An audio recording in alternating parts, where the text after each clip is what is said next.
There's a window opening. Economic crisis and a constitutional crisis coming to a head. We're going to be going through some shit. Look at history and acknowledge that things like this can happen, things like this have happened, things like this are happening right now.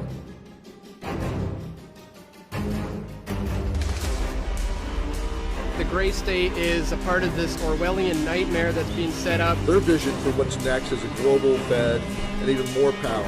The potential complete collapse of America, of a global economy.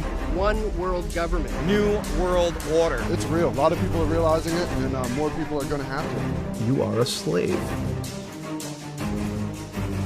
The system is failing us, and the bottom line is that something has to be done. This is an empire in decline. If we don't do something drastic to put the federal government in check, we're going to be doing things the hard way with a violent collapse. We are already beginning to fall to the Gray State. We're already halfway there. This is the path we're already on. Civil war is staring us in the face. Trends like the slow yielding of our quiet American towns to a choking array of federal surveillance grids, illegal police checkpoints, and literal foreign occupation. That is exactly the kind of abuse of power that led to the first American Revolution.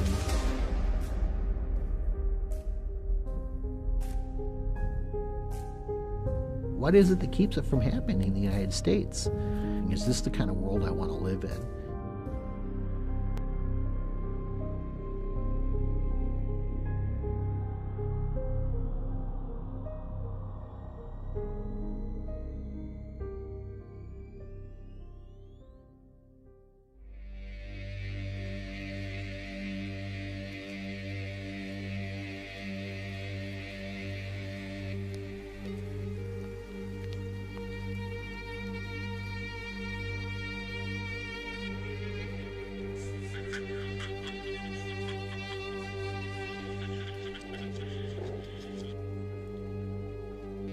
The gray state is a symptom. The disease is statism. The morality that we expect ourselves to adhere to, the standards of behavior and conduct. Like when you were taught in kindergarten, don't hit and don't steal, it wasn't unless you're a cop or an IRS agent. You know, when you learned thou shalt not kill, it wasn't unless your dear leader gives you a gun and a badge and a one-way ticket to the other side of the world. Those were moral absolutes, but what we are doing now is institutionalizing them in government and creating this moral exception for people that have the socially granted monopoly on the initiation of force over a given geographical area by calling it government and pretending that it's good for us. The only thing that makes the government different from any other organization is the government has the ability to compel people to do things via force. You got to look at that whole idea that it's okay for us to do this, but not for you to do this. They want you to feel defeated, they want you to feel powerless, and that is how they basically get away with rape, theft, and murder. It's like massive Stockholm Syndrome. We see it every day. We see it in the news. We see it on headlines, but people still don't acknowledge it. We are already living in a world where government has become a detriment to human liberty by any measure. It's such an obvious level. We are already going into a scientifically designed Orwellian control system that is meant to use humans up like natural resources. The stripping of your rights, your liberties, your freedom, private property, even your free will. That is the gray state. And yes, it is real, and yes, it is here.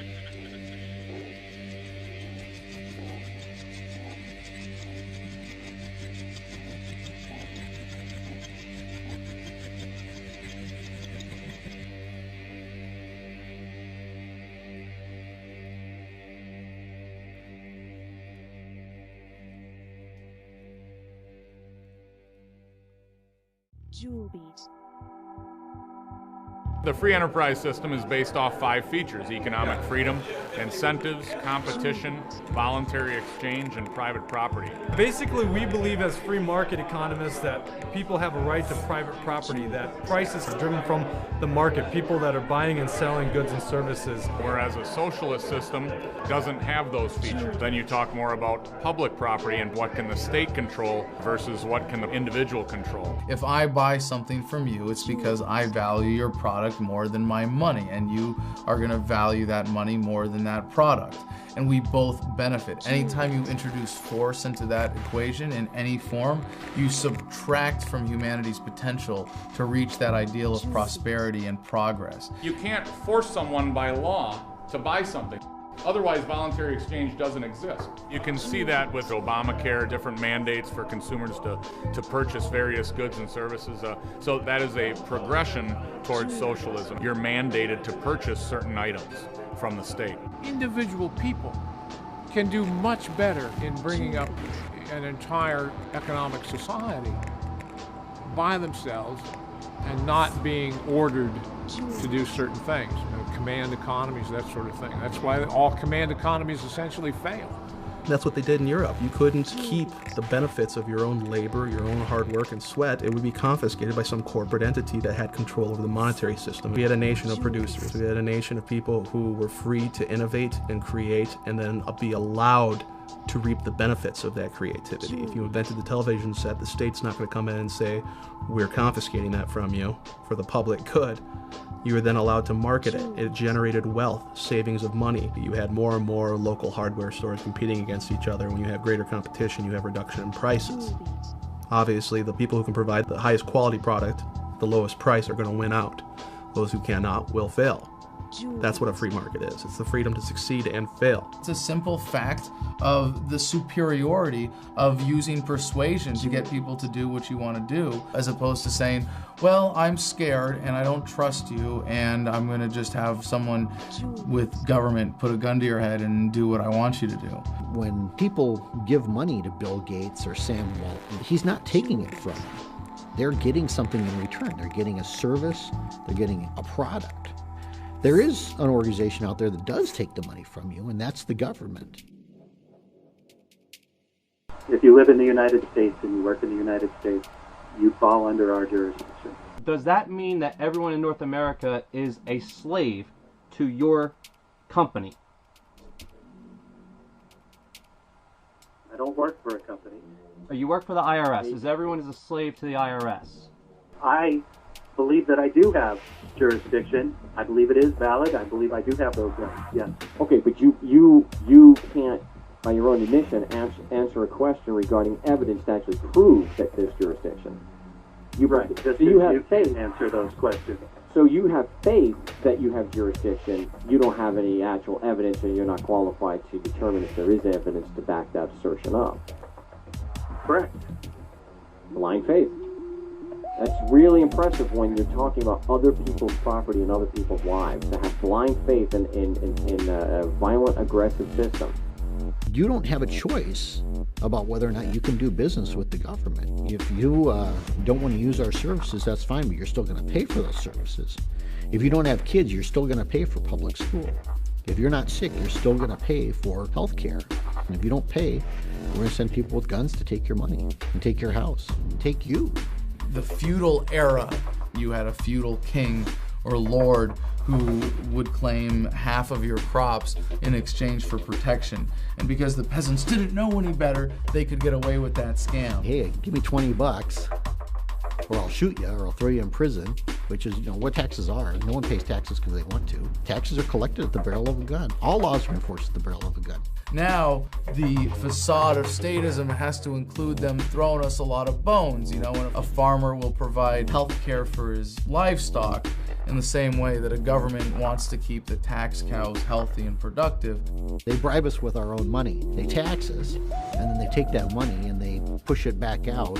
What they hope we don't notice is they take that money from us in the first place. Without the income tax, America historically became the wealthiest country on earth because it goes back to the benefits of a savings-based economy where you're able to accumulate savings and you're not forced to turn it over to a governing authority to redistribute as it sees fit. If you have a business, you're supposed to file as your business expenses, your business accounts, nonprofits, everything else. But you as an individual, there's no law stating that you have to file taxes on your income.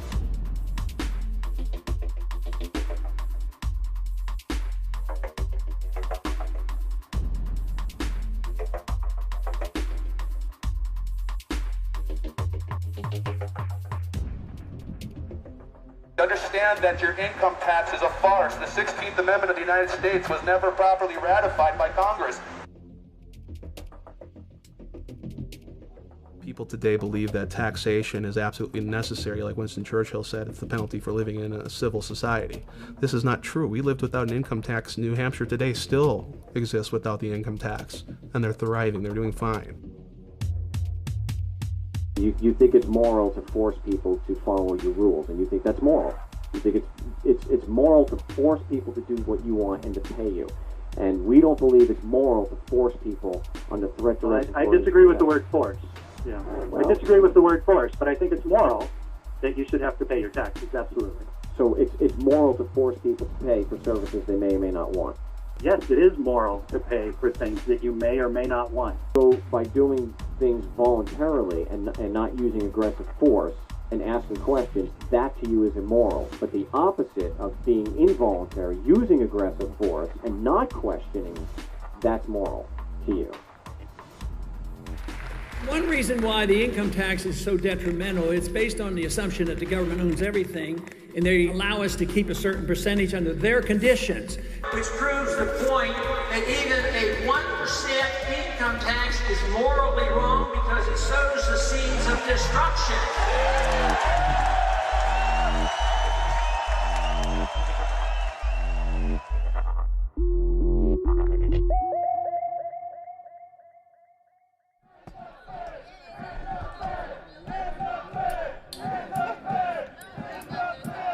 The gray state is a symptom of the step backwards of statism that we're experiencing right now. 2 steps forward, 1 step backwards is the course of human progress. And I can look back and say, well, we started the major step backward in 1913 that was the Federal Reserve.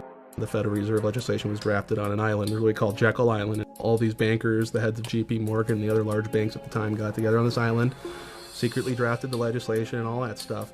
I think that name is perfect, the creature from Jekyll Island. It's this creature. The Congress was on leave for Christmas. They had a silent vote.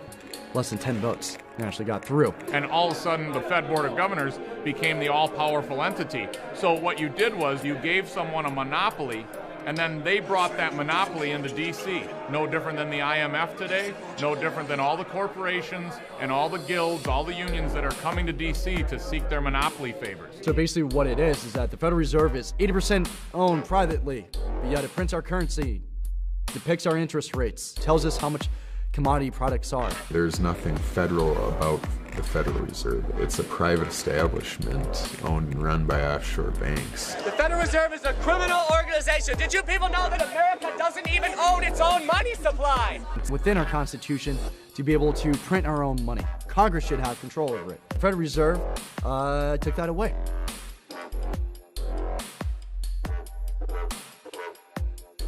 This private central authority is going to loan money to your government at interest, so they make money off that debt.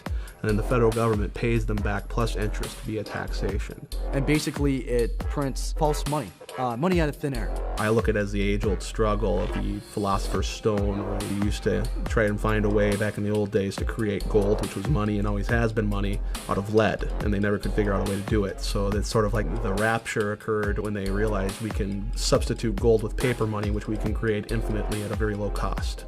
When they want to spend more than they make off the revenue from the people, that's where they borrow money from the Federal Reserve. Basically open a credit card. So this debt is only valid so far as our public is able to cover that debt based upon our level of income taxes. Federal income taxes does one thing, and that's it. When you pay taxes on your income, that goes directly to the Federal Reserve to pay interest on the debt that they create. Anybody not understand that? Anything they cannot pay for via taxation, they turn on the printing presses. At this point, it's analogous to a Mickey Mantle rookie baseball card. You give some governing authority the right to create photocopies of this, pass them off, it's the same thing. What's going to happen to the existing value of all other Mickey Mantle signed rookie cards in good condition? Well, they used to be rare, so they had value. Now they eliminated demand. They took us off the gold standard. They took us off the oil standard. Oil is now traded in euros and other currencies, so there's not as much incentive to invest in the United States. And now they're increasing the supply. So you have declining demand and you have greater supply. Many a country has tried this in the past. It ends up badly. You can't just print money and say it's worth something. That's only going to work for so long. What gives our paper its value is its world reserve status. Every currency on earth is backed to some degree or some percentage by US dollars. What used to give that value was that it was backed by something else of value. In our case, we had the highest gold reserves of any country on earth. We had an agreement under Bretton Woods with Saudi Arabia and OPEC, you know, the oil and petroleum exporting nations of the world, that their oil would only be traded exclusively in US dollars. Every other country on earth had to buy US treasuries and convert their currency to US dollars to get oil, which every economy needs to function, of course. That was the key to our prosperity in the early days. It's an illusion, it's a mass delusion to say that a Northern Ireland pound has intrinsic value. It's only valuable if somebody takes it. And if you go try to spend that down in London, 9 times out of 10, people say, I don't want that. That's not real money. That's not a British pound. It's a symbolic representation of an exchange medium. And that's the beauty of gold, silver, and other commodities. They don't lose their value. It just is what it is. It discourages moral hazard and unnecessary risk. If you couldn't afford it, you didn't buy it. This was not poverty. This was responsibility.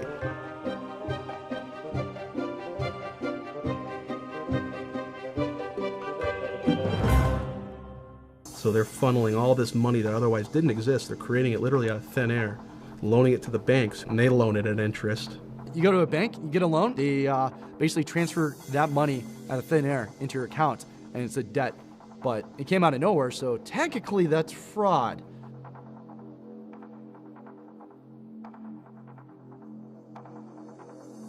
Since the 1970s, we did not have the ability to cover our debts via taxation. It's not popular to raise taxes. You're not going to vote for the politician who does that because that gets old. But we hate it when they stop spending. We like the free goodies. So that's why it is we're in such a deficit crisis and they spend so much money. It's popular to spend, it's unpopular to tax. So what do? We have the Federal Reserve paper it over. The problem is Congress, the federal bureaucracy, and the military bureaucracies. And remember what runs those things: cash. When you fly into Ronald Reagan National Airport, as you're getting ready to land, if you look towards the Washington Monument, you will see this enormous mountain of cash. The problem with that mountain of cash is it's a magnet for all the wrong people. Everybody in the Beltway exists to get their hands on some of that cash.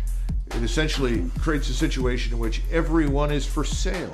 Again, to go back to the Mayor Amschel Rothschild quote, who was the founder of the Bank of England, granted control over a nation's currency. I care not who makes its laws. Now, they do not directly influence public opinion, the laws, or anything like that.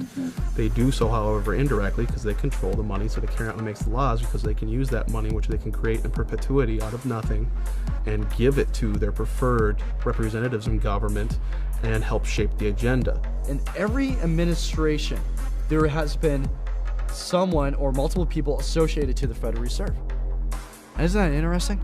Why is that? People, when getting into office, can borrow money from the Federal Reserve directly for their political campaigns.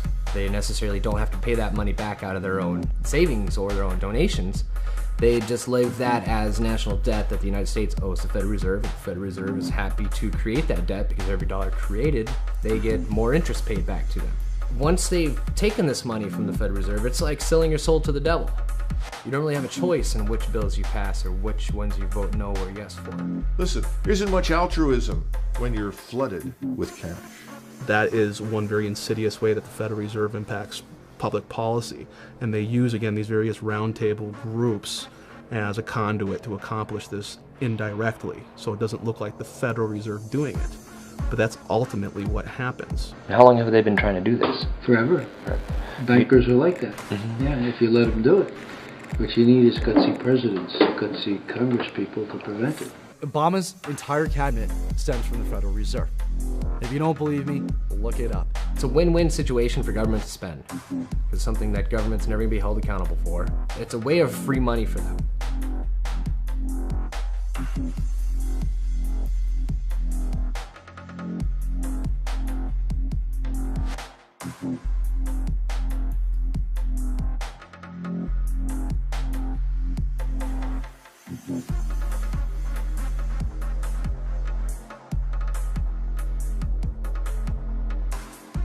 The elite use the banking and financial industries as a mode of control because either you're owned by them or you owe money to him. So either way, it's kind of like this leash of control around everybody. Today, if you create an invention, you're much less likely to run a company that employs people for very long, because you're going to have a very large bank or a very large corporate entity come in and simply buy your product. It essentially allows them to confiscate the creativity of you and I, of regular people. It allows them to not produce, to not achieve, to not create something of a great value that the public will demand and consume.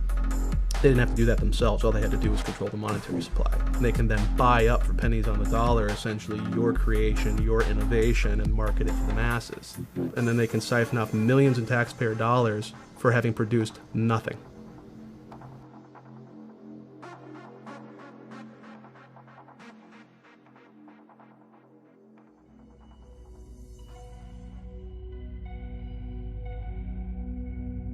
As humans, we're designed to worry about the next tribe coming over and attacking our clan.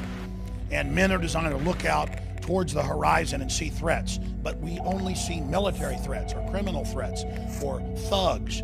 We have not been designed to see corporate threats where global corporations get their people into government, then the traders in government create new systems and sign government authority over to that. The conspiracy is one of human nature. And the moneyed power is using that moneyed influence to appeal to people's own based instincts and their own self-centeredness. You have to ultimately, in a free market, assume the risks and responsibilities associated with the freedom, again, to succeed and the freedom to fail. We don't have that. What you have today is a corporatocracy. You can essentially fail and you don't have to worry because you're going to get bailed out by the taxpayer. That's not a free market. We don't have a free market. We have intertwined corporate interests, right? We have the hydra of these corporations that are addicted to cheap money, free credit, created by a privately owned corporation that monopolizes the creation of money. So the Federal Reserve is going to create Mickey Mantle baseball cards ad nauseum and infinitum. They're going to just print them out to cover all these bad debts that went wrong when Goldman Sachs, Federal Reserve shareholder, decided to sell a whole bunch of these securitized mortgages thanks to the repeal of Glass-Steagall to foreign investors all over the world that went bad and they knew would go bad. The fraud element comes in, they knew they were going to go bad. So the Federal Reserve creates moral hazard again for these large banks by saying, don't worry, we'll paper it over. We are in the midst of a serious financial crisis, and the federal government is responding with decisive action. Over 700 points. Apple shares are just getting hammered. We're down by between 3 and 4.5%. A national rescue plan. $85 billion deal. The worst economic crisis facing the United States. There are going to be ominous consequences. We're in the last days of this country surviving. Supply urgently needed money so banks and other financial institutions can avoid collapse and resume lending. We bailed out the guys that created this mess. And those are the last people that should be bailed out. These people should be granted a free pass. Not passing a bill now would cost these Americans much more later. There would have been a depression for the rich people. They would have gone bankrupt, and instead, they got the bailouts and we got the bankruptcy. People accepted it. People were like, yes, good. Well, at least we have jobs. At least the banks are okay, because that's where our money goes. And every time they manufacture a depression in the marketplace, they receive a bailout. Smaller competitors do not, so they can buy up the assets, again, the things of tangible, actual value from the productive people in the economy, and they're confiscating it on pennies on the dollar, because when you're liquidating in a Chapter 11 bankruptcy situation, you're going to take whatever you can get. Then Goldman Sachs, JP Morgan, Bank of America can swoop in, take control of all those assets. They didn't produce anything. They didn't make anyone's life better, but they're rolling in the dough, aren't they? The primary problems here is that there's an absolute unification of money and power and government, and you need to try, for the sake of sanity and liberty, to try and prize those things apart, because at the moment they are one. Is this triangle: corruption leads to secrecy and incompetence. It just breeds all this, and they just want to keep everything quiet. In the Roman period, they used to talk about bread and circuses as entertainment for quote-unquote the mob. Let's increase prosperity and standard of living. Everybody gets to drive a better car. Everybody gets to live in a nicer home. And what we really want people to do is go to the mall and shop and be entertained. They've been very successful in turning the body of the American population into sedated consumers. Well, you can only sedate the consumer so long. When the consumer runs out of his ability to consume, when he suddenly wakes up and recognizes that what he thought he had, he doesn't, The money he thought he had is gone. The wealth he was promised is vanished. That's when the game is up.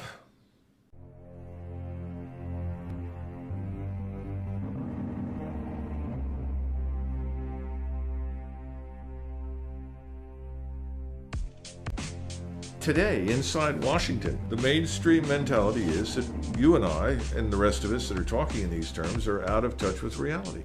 They cannot begin to comprehend what you and I are discussing today, and I think that's very important for your viewers to understand. Our banking system is a safe and a sound one. Our deficit problems are completely manageable. Everything will be fine. We'll pass some reforms, some new legislation. We'll make it all right.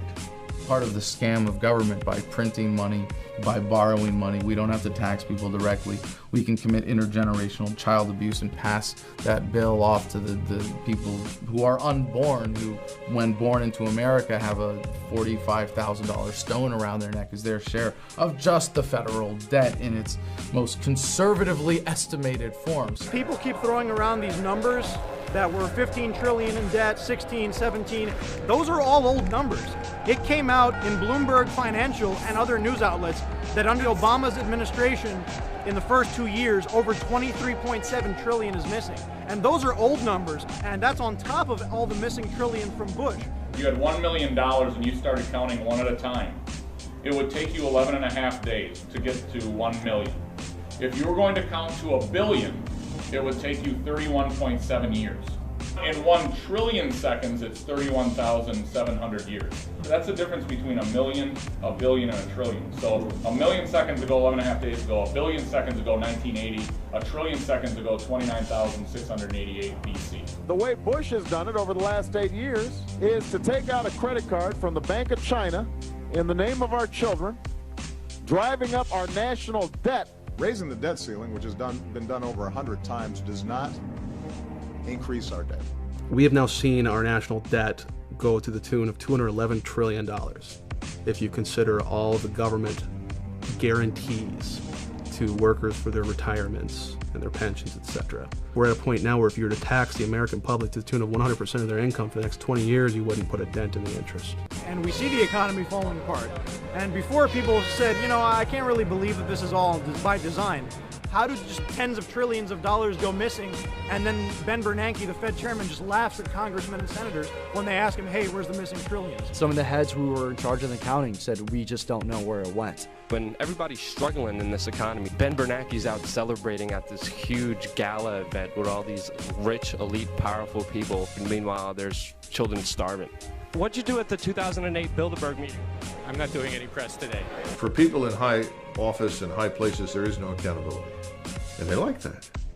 And it's a wonderful situation to be in. Never having to answer for what you've done.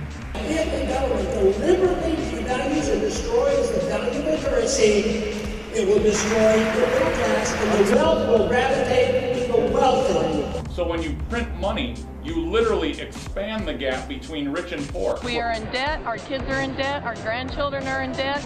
It is time to stop. When the United States defaults on its debt, which it will, to the Federal Reserve, it's not a question if, it's a question when. Each citizen has been placed on collateral, which is a Social Security number. So that means when it defaults on the debt, it's going to go to its collateral, which is you and me. So first of all, when you're born, you're enslaved.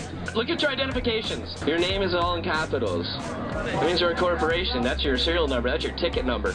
Everybody's given one of these when you were born. Okay? That's your PIN number, meaning that you're going to pay interest to the Federal Reserve System, you know, as you grow up and get older, because the Federal Reserve borrows against us as debtors. This, proven the fact that you're a number. Politicians in the New World Order. Who's the one to blame when your yours worth the quarter? Bankers, politicians of the New World Order. And if I recall, back in 2009, I think it was, they said that people with incomes are a threat to their agenda. It seems to me that they want to make sure that the people don't have any money to fight back, just even the little crumbs. We have pulled this economy back from the brink. There is no recovery. Everyone is going to feel this, even if they're not feeling it now. Well, the thing that my baseball coach as a child taught me the most is that in life you are going to lose. We can't have a society of winners. There's not that many college students in the world, right? I get up and I work every day for family and generations after me. I just don't know what what their lives are going to be like. You know, that's my biggest fear, is what are we all going to pay for 50 years from now. Our deficits are to such a degree that when you cannot cover it via taxation, no one's willing to loan you money anymore. And that's what we've been doing. We've been borrowing our way to financial prosperity from foreign central banks. And they won't lend to us anymore because they know mathematically we cannot pay it back via taxation. Bottom line, that's what this is about. They're just creating money, they're devaluing it, and there's no alternative. The direction we're going in right now is debt and dependency. You understand the principles of the debt super cycle. And eventually that super cycle comes to an end because you can only print and borrow so much money. You've seen the dot-com bubble, you've seen the housing bubble, and if you understand the Austrian school, we're already building that next bubble. The U.S. Treasury bond is the largest bubble out there, bigger than the credit card and the education bubble. It's several times bigger, and they're going to discover this unfortunate fact very painfully. And what happens then in times of economic crises is you go back to the world reserve currency, you buy up U.S. Treasury bills because it's a store of value. What's happening today is you're seeing that panicked flight to safety into the U.S. dollar. The dollar is not going up in value. It's still very gradually going down in value. All it's going to take for us to crumble financially is for the world leaders to drop the dollar. They can dump that on our market at any time. Create overnight hyperinflation. That means all commerce shuts down. Well, if you know that in 6 months your dollars are going to lose 20% of the value, you're not going to hold on to them and save them, which is what we depend upon. You're sure as hell not going to back your currency by them. You're going to buy shit up while the buying's good. You see it now. You got China out buying up infrastructure all over the United States, Russia doing the same thing. So they're taking these worthless US dollars and they're buying up this country. And then there'll be a flight to safety in commodities, gold, silver, etc., to save what you have left. So essentially, at some point, all of the world's banks are going to dump dollars, and those dollars are going to start chasing goods and services. And as the means of production becomes more and more handicapped by government intervention, more and more regulation, less people are going to invest, the whole thing falls apart. Now, look at the news. You see this is happening right now. The smartest minds in the world are saying these bonds are cooked. We've had it. The rally is over. The long-awaited bond apocalypse is happening, and I think it is happening in the next month, 2 months, 3 months. It's happening now. So, what is real wealth? Is it in a paper currency again? No, that's just paper. It's kindling, it's something to write on, it's something to wipe your backside with. What does that paper get you? Goods and services. What does a bank confiscate? Do they come after your paper? No, they come after your house. They come after your cars. They come after the actual goods and services that had the value to begin with. And that's why everyone who's inside the Beltway is so desperate to convince everyone it won't happen. Because there is no way to avoid it anymore. The economy is going to be okay.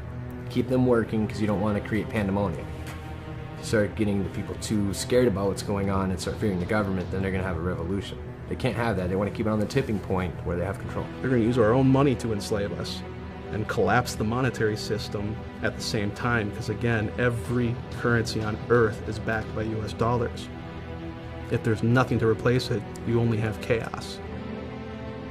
In June of 1929, Mr. Mellon, who was the Secretary of the Treasury, told the American people that they lived in an era of unbroken prosperity, that they had nothing to fear. At the same time, he was liquidating all of his investments in the market. He was putting everything into cash and gold. He wasn't alone. Mr. Geithner recently made the statement that our banks are solvent, that there is no issue. We have nothing to be concerned about. Nothing could be further from the truth.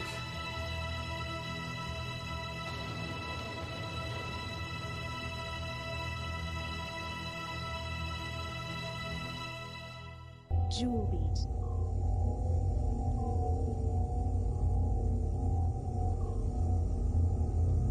Jewel beat.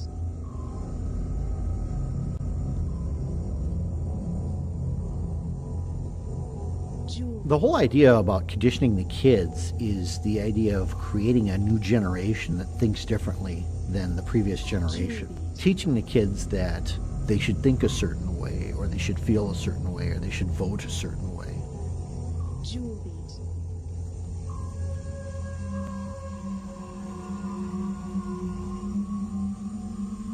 The In the late 1800s, you have the emergence of psychology, the study of psychology, how people think and how people can specifically be manipulated.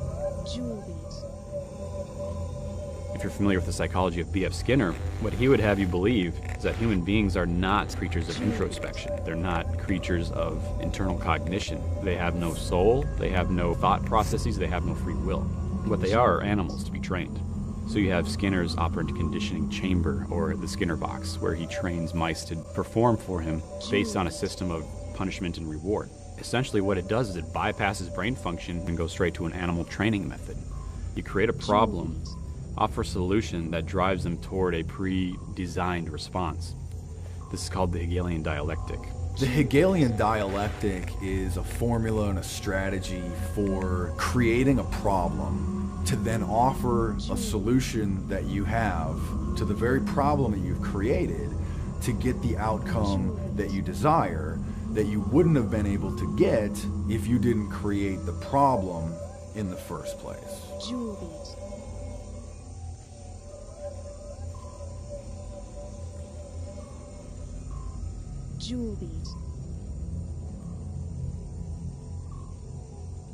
The Hegelian social theory was adopted by Lenin, by Marx, and it was applied politically in the form of communism and socialism. The German psychologist Wilhelm Wundt, he is the first one to apply it to education. For 85% of the American population, what is school supposed to do? Provide a path to employment and good citizenship.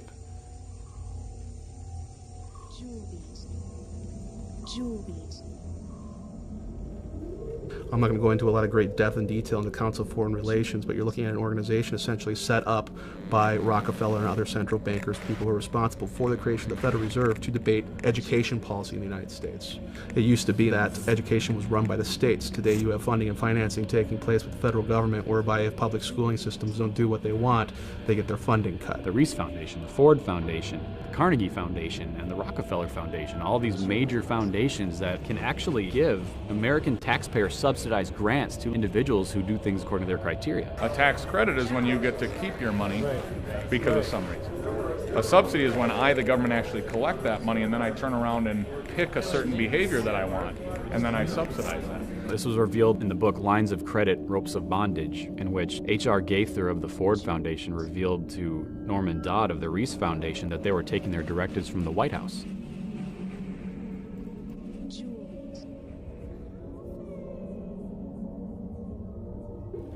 The American education system is a combination of Hegelian social theory and experimental psychology. They destroy things like competition between students, because if they tell you there's no competition, there's no reason to exceed. There's no reason to excel. There's no incentive for upward mobility. There's animal training for the workforce. So you have to attack the families. You have to say parents aren't fit to be parents. So the state has to come in and control that. And then you have to control what the children are eating, what they're being fed, what they're being taught, what they're watching. Because you have to begin to set up the generation gaps. And that's the whole idea behind working with the kids and dealing with our kids, this concept of in loco parentis, that the school is the parents when the parents are not there. Most people are too busy working the 9 to 5, and now that 9 to 5 is turning into 9 to 9 to be able to just survive, crippling the amount of time we have to transfer knowledge and information to our children, our young.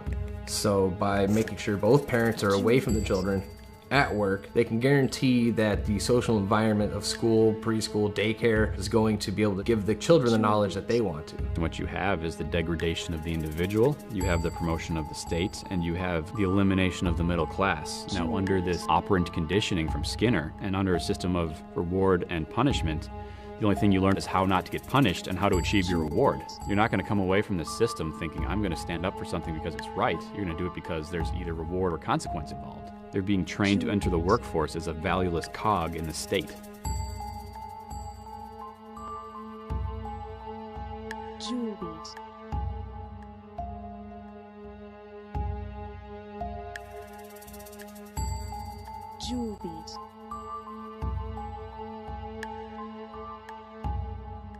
I'm a product of the public school system, and nobody ever taught me anything. I mean, I think we read the Declaration of Independence in the 5th grade, possibly. But I think the school systems are designed to keep people uninformed and to not understand the scope of their rights and where they come from. I think the powers that be would ultimately love everyone to believe that their rights come from the state. It takes about 20 years for this sort of system of thought to instill itself in a generation, unchecked by traditional values. What you see is the same system employed by Stalin. And basically this is being done in America right now.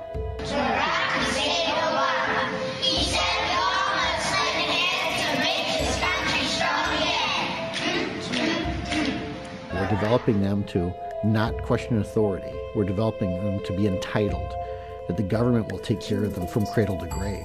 These efforts have been pretty successful. No one questions their shackles if they're born into them. Jewel beat. Jewel beat.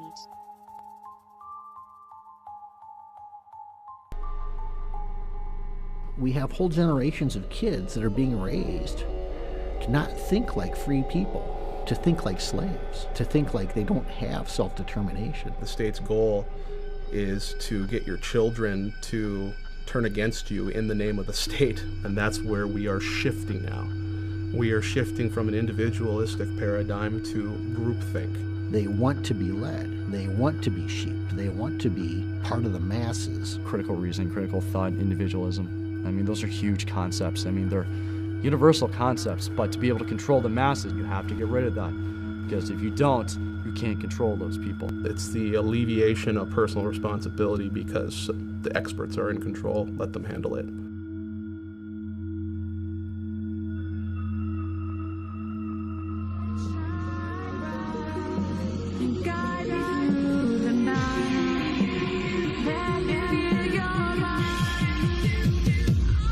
Hello, New York!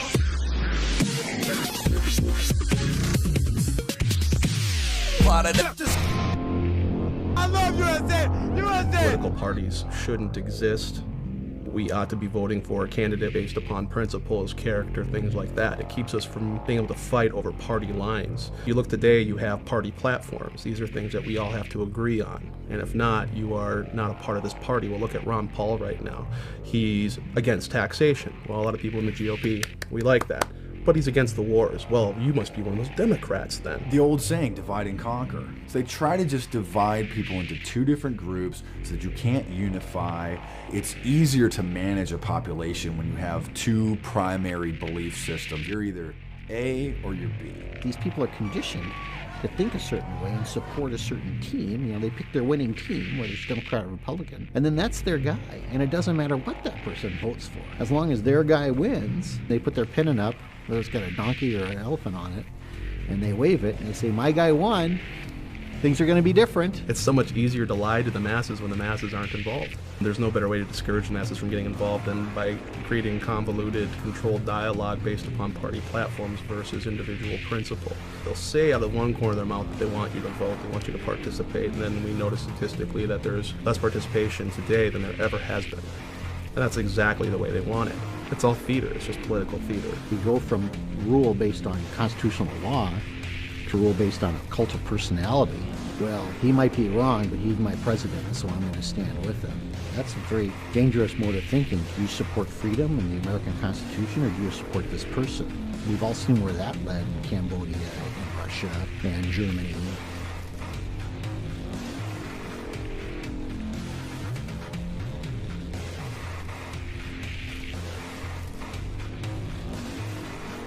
Bush and Cheney, everybody's got to obey the laws, including the president and vice president. Vote for Democrats. Obama, yeah. Woo! I'm sure if you ask the average Obama supporter if they have good intentions or not, they're going to say, of course. The path to hell is paved with good intentions. You know, Obama's just as bad as the rest of them.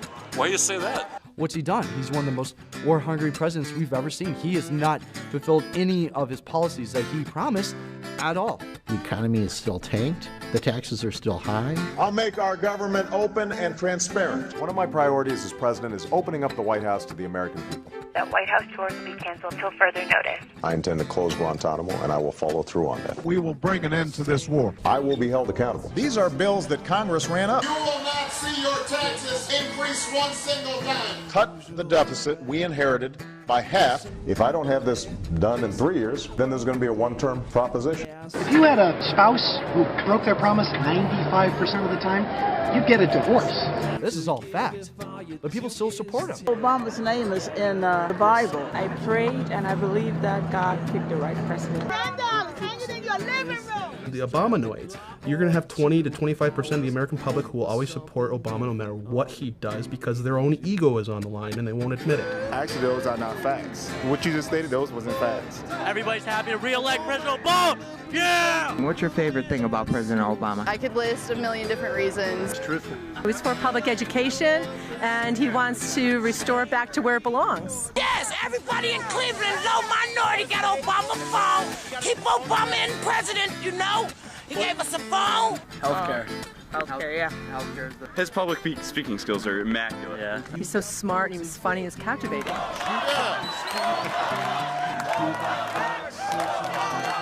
He understands where we come from as individuals. He's definitely for the people. Obama is my boy, man. He just knows what to do. Love Obama. Let's go. Time to party. Let's go. I can give you 100 reasons. Give me three. Three main reasons. First of all, Obama is ensuring that And the American people have been complacent over the last several decades. They've enjoyed unparalleled prosperity. And let's face it, the average American on the street, he's not interested in what's happening in Kuwait. He could care less about Libya or something else. And so if you tell him, well, listen, we're bombing for democracy, goodness, freedom, human rights, so he said, okay, it doesn't affect him. He doesn't have to go. His children don't have to go. There doesn't appear to be any risk to him. Now that's changing. He's done everything Bush did, but more. Oh, I don't agree with that. Well, he had to continue what was started. You can't just say, okay, we're done. Well, sure, he didn't end the wars, but there are wars now, so we're in support of it. And, oh, well, sure, he hasn't completely pulled out of Iraq, but at least he's reducing the number of troops there. Oh, so it's diet tyranny. It's tyranny light now. There's a lot of other reasons why I'm going to vote for Obama, and hearing that stuff honestly doesn't change it. for the greater good, most of the policies he's put in place, I agree with. And he's challenging the status quo. Well, he is the status quo. Obama's going to take us forward. The president and the first lady are kind of like the mom and the dad of the country. And when your dad says something, you listen. I pledge to be a servant to our president and all mankind. Because together we can, together we are, and together I know people who have destroyed relationships with their families when they realize that their neocon uncle and their liberal cousin weren't just well-intentioned, that they were creating a justification for coercive government and ideology, that they were externalizing their own desires to control others, and that was reflected in those relationships. It always is. I mean, no evil person or evil group of people are ever acknowledging that what they're doing is evil. I want nonviolence. Yes, I want so universal do I. nonviolence. No, you don't. You're an Obama supporter. Do you think he wants to go kill people with drone strikes? Well, then that's why what he wants to do? He orders it done, so I would assume. All right, so. you're out of your mind. People are aware of the truth. People choose not to accept the truth. There's a difference with this. People who are completely unaware of the truth, those are becoming few. It's self-deception. How can you be honest in a political debate or any other contest if you're deceiving yourself first? The people who will, just do what the party wants and do what they're told and vote the way they're told, and they just keep voting for the machine. After a certain point, there's no more deniability. They can't say, oh, I didn't know, or I didn't understand.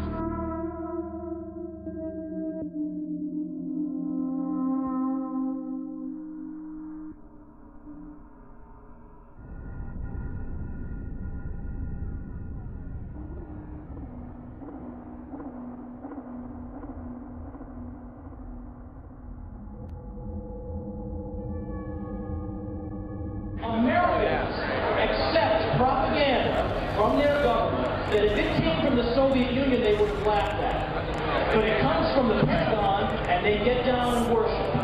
They go around looking for ways to defend the propaganda.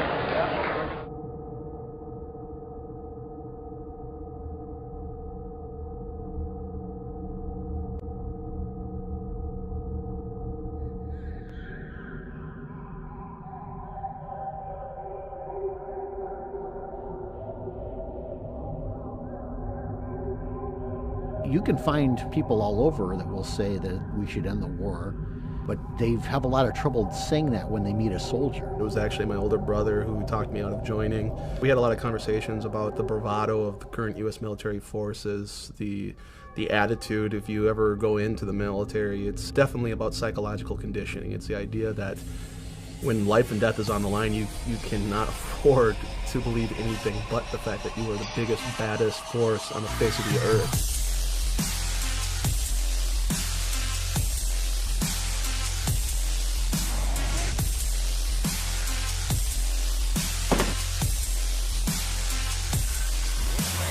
It's like they say, you know, yea, I walk through the valley of the shadow of death, I shall fear no evil, because I'm the meanest motherfucker in the valley.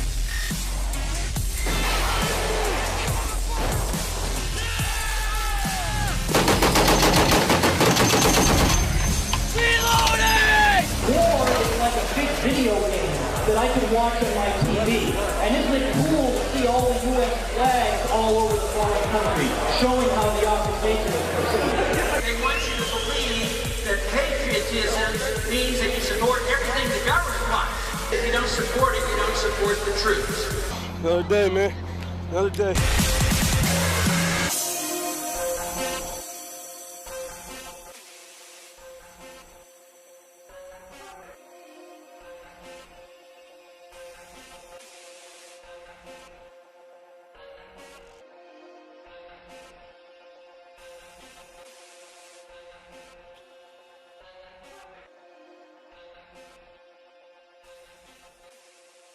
So we condition them, and we convince them that their cause is just, and that their enemy is subhuman and not worthy of living.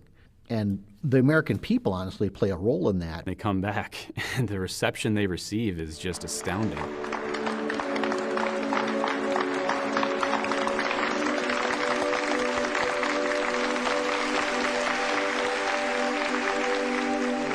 These brave soldiers that come from a combat zone defending our freedoms, let's give them a round of applause. Who wouldn't buy into that, really? Thank you for serving our country, and God bless you. USAA auto insurance is often handed down from generation to generation. I'm given tax breaks for being a veteran. I'm given discounts on my car insurance. I can go to the commissary, tax-free groceries. I get all the benefits I could ever want in the military. Why would I question that? We have soldiers who are coming home, they look at all this, and they say, well, it seems like that was wrong, but how could I admit that that was wrong because I was a part of it? You'll never know what we go through for your freedoms, but at no point does anyone question how are they defending our freedoms by invading a foreign country. Well, you didn't serve, you don't know. Well, then what happens when a guy like Jesse Ventura, who not only served, but served in the SEALs, he comes out and he speaks and he says the same thing. Oh, he served, but. There is no but. He served. He knows. He's been there. I was over in the Persian Gulf getting ready to liberate Kuwait, which is a kingdom, a dictatorship. And here I am liberating their oil assets from Iraq. I thought I was doing the right thing, too. And it's really hard to look back on that and say, hey, that military conflict that I was in, that my friends died in, that I got shot at in, I have nightmares about, I guess that really should have never happened. And unfortunately, the media has worked tirelessly to ensure that this truth doesn't reach the American people.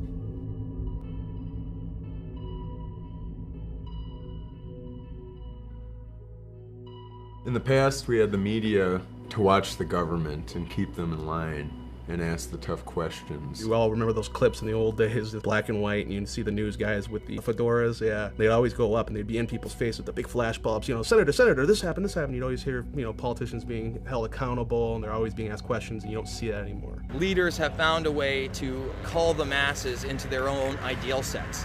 And whether that's through bread and circus, such as the Roman Empire, or today through the mainstream media, they get to decide that, yes, you're going to be obsessed with American Idol for over a decade, and when that starts to wane, we'll come up with Dancing with the Stars, and let's really be concerned about who wins the Super Bowl. 3 keys to power are banking, the media, and politics. If you own the banks, you can buy the media, you can buy the politicians. If you own the media, you can control what people see, what people think.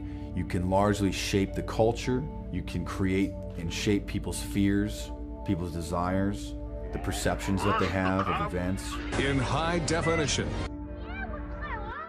Piers Morgan, live. This is an ABC News. In 1975, there was a Senate investigation committee called the Church Hearings, which actually uncovered that the CIA was paying, under the table, mainstream media outlets $250 million a year to act as gatekeepers and propagandists. In today's terms, that's $1 billion a year. Of course, they say they don't do that anymore, but it's foolish to think that they don't. Why do you think the top story is the top story on all major networks? Carl Cameron, you know, he'll tell you straight up, I can't answer anything unless it comes from my editors. I can't unless I've got it approved from media relations. I can only talk in front of my own camera. Geraldo, what do you talk about Building 7? Talk about Building 7, help educate the public. If you get video of Sarah Palin or get a soundbite from her, bring that back to us. You can hold the Ron Paul stuff. We single out something that the media likes to talk about, such as the Trayvon Martin issue. Could have been me. But we don't talk about the much more serious events that are already well underway. When was the last time you saw images of caskets coming out of airplanes? You never do. So that's never in the mind frame. It's this happened now, Paris Hilton fucked somebody else. Well, let's spend 2 weeks on that. You can't say that this isn't newsworthy. Obviously, there is a blackout in effect. The mainstream media, though, wants to stay in business. And if they suddenly discover that the people listening to them don't want that message, they're not interested in listening to it, they'll change their tune. A lot of them are doing solid investigative journalism. Watergate, people were held accountable. People were fired. People were demoted. People were dealt with. There were prison sentences handed out. At least there was the illusion of some kind of accountability back then. The Obama administration was caught red-handed supplying weapons to the Mexican cartel. Why? Because the CIA wants a certain cartel wiped out, protecting their own drug interests. What happened? Nothing. The American citizenry now, like you've said, Fast and the Furious, they've done a great job. We just don't give a shit. First of all, I think that they shouldn't give us too much information, because anything that you and I can watch on television, our enemies can watch. Really, it's better to not say too much. Don't worry about it. You know, go back to sleep. It's amazing. The mainstream media can actually do its job, and it doesn't matter. The American public is now in a state of apathy, almost a state of numbness. And that's what I see, is like this is an entire country of people who are turning against the truth.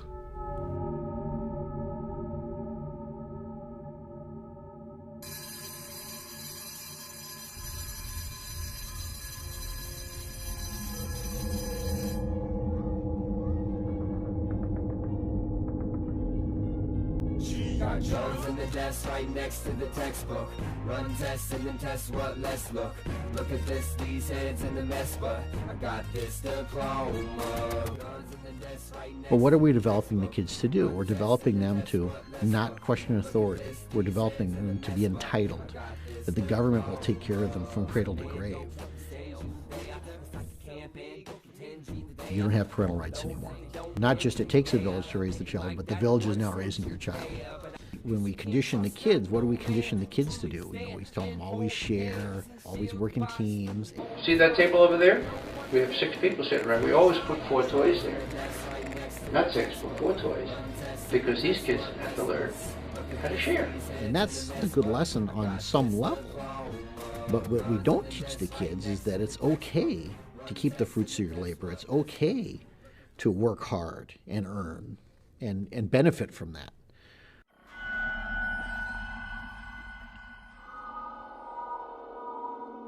Jewel Beat.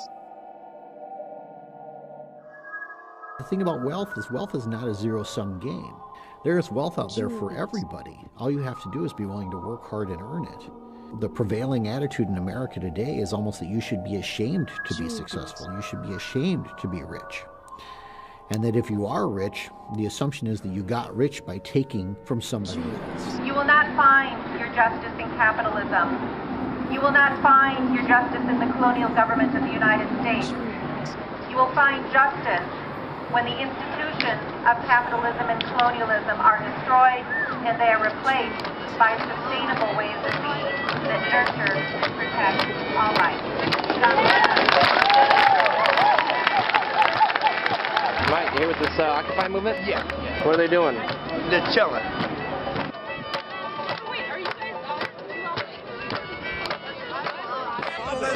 People people with a lot of capital want to make profit. I don't have to look it up. I know it. The rich, they keep getting richer. The poor man, he stays poor. The rich man, he does while we keep doing more. Boys, why do we keep doing more? We wash their dirty dishes. We wash their dirty drawers. I'm talking about underwear. What do you think they do if we work for them no more? Let's take the rich out on their hands. My interpretation is a lot of people have had some hard bumps in life that want things to be free, more entitlements.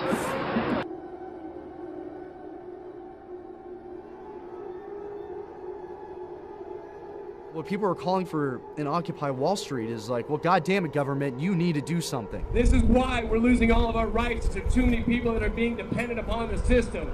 We want to get all the free stuff. Where is my free stuff at? Nobody wants to hear this, do they? Getting my school loans paid for, getting my rent paid for, my food paid for. It needs to be what we can do for ourselves. I will put this damn mic down once you all turn our country into a socialist society and take away my right to speak. Choose to be complacent or ignorant, and that's fine. That's your right too. This is how you disperse a protest movement. We have to ask a couple basic questions. The first basic question, what should the role of government be? Should the role of government be there to run the entitlement system? Should we believe this story that entitlements are rights? Yes, there's always an appetite for big government. There's always this temptation of getting something for free. And there's always the motivation, well, we'll help the poor people. You want to give free food, free medical care, free education, free houses, and everything will be okay. The lie at the core of collectivism is that it is all for the good of the collective. Once they get you to swallow that lie, any other lie they tell in service of that is not a lie. Orwell nailed it, freedom is slavery. And a lot of the people out there in activism are embracing big government. They think that big government should be used for our benefit, that they can use it for our benefit. And the argument being, again, that you can't.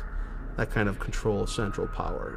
It's too much control for any one group. Entitlement means the government's going to give you something for free. And where does the government get it? They've never produced a thing. The only thing the government can do is steal it from productive individuals. You don't have a right to your neighbor's wealth. You can't go in and steal from your neighbor, but you shouldn't have the right to send a politician or a congressman to go into your neighbor's house and take what they have because you want it. They're saying that if you have more personal wealth than we think is necessary, then we're going to take some of that from you and we're going to give it to people that don't have any personal wealth. I'm a warrior for the middle class. I mean, I do think at a certain point you've made enough money.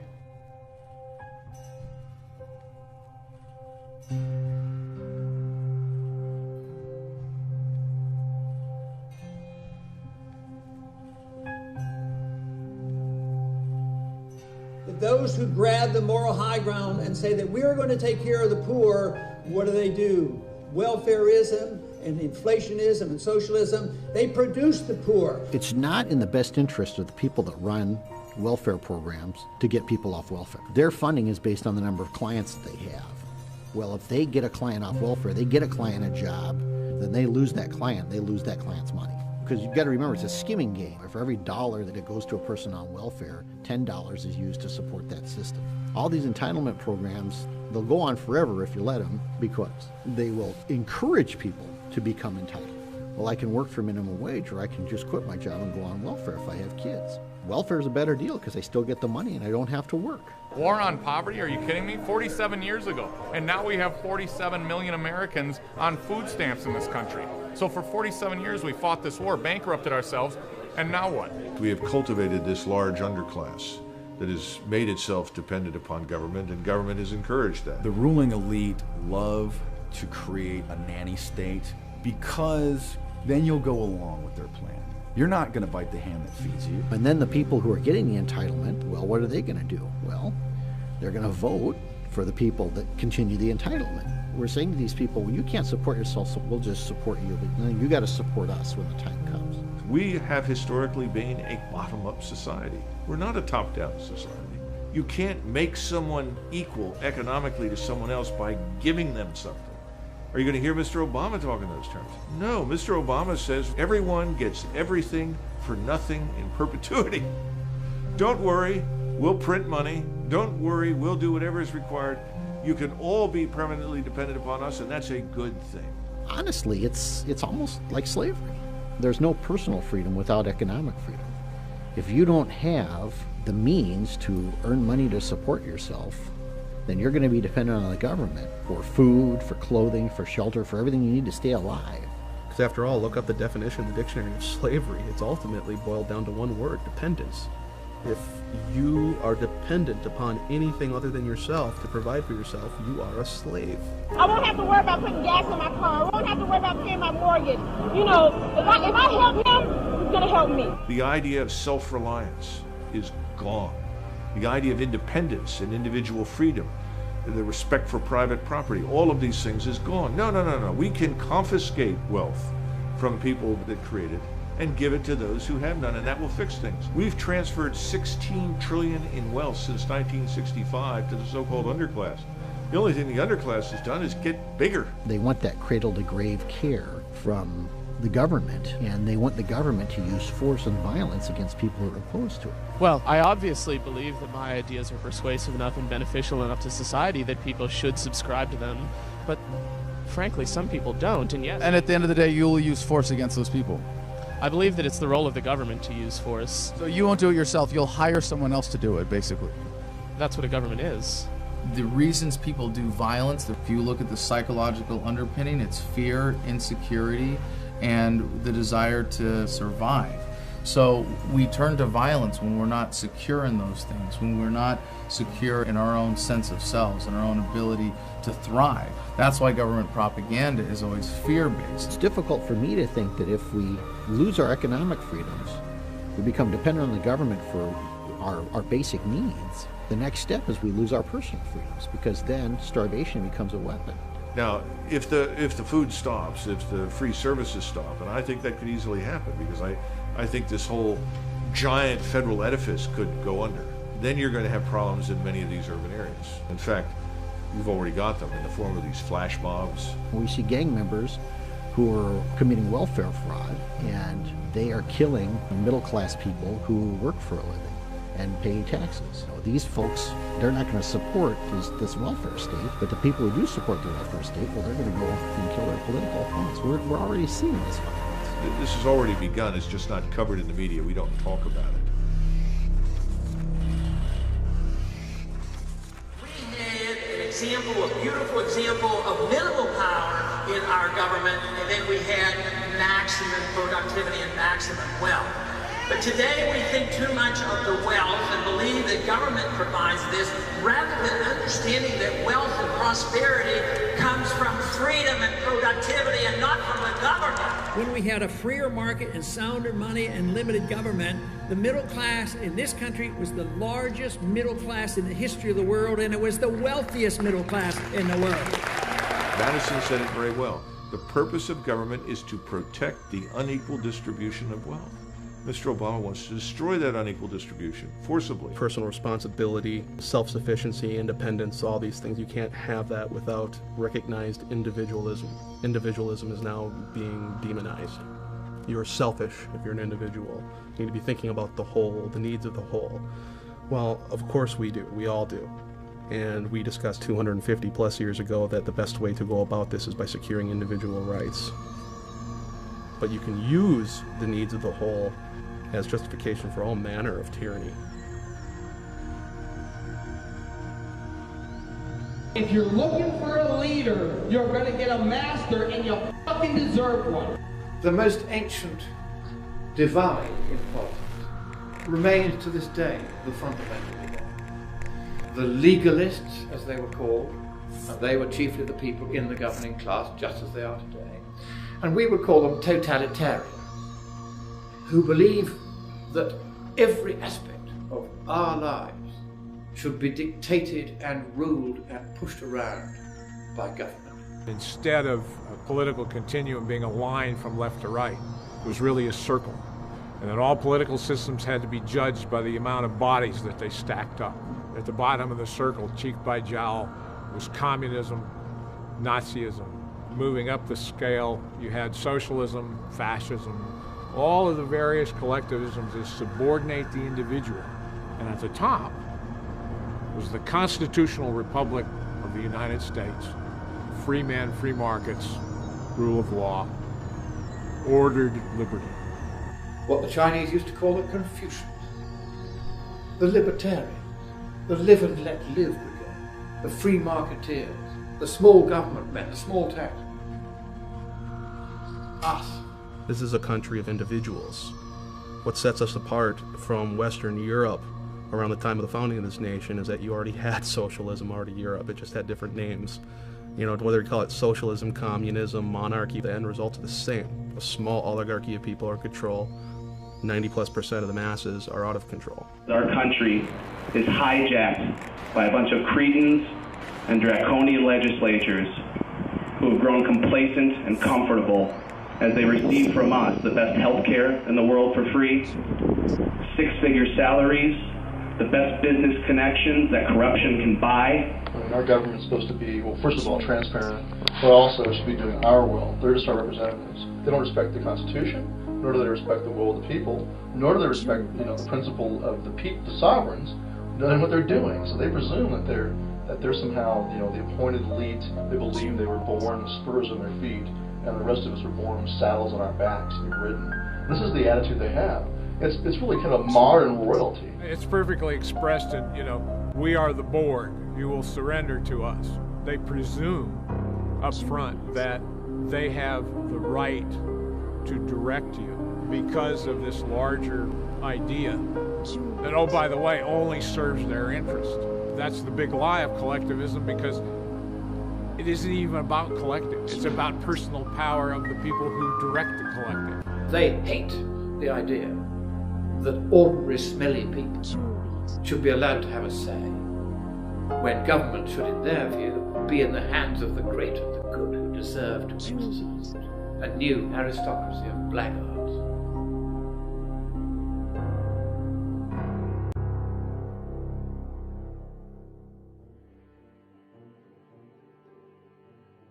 We talk about the conditioning of our kids and the conditioning of our military and our police, and we talk about the political conditioning that people are undergoing. What we're really talking about is a social movement, and what we're talking about is changing the way people think in terms of what it means to be free and what it means to be a person.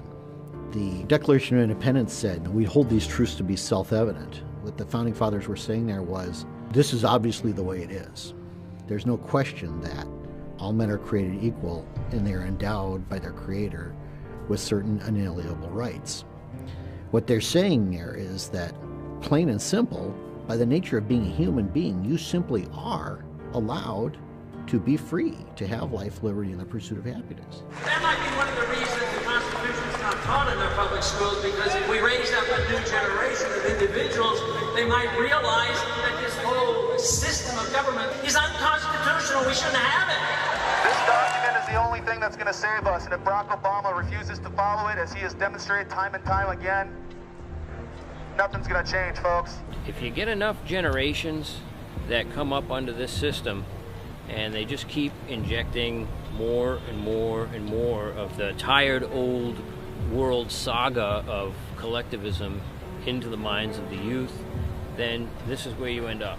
Capitalism, people prosper. Socialism, people die. Millions. No. You know, lady, I was born in USSR. I lived there for 29 years. Really? Millions of people dead, and this is one of the mass murderers. Murdering people left and right. Really? You don't think so? You're an exile. Really?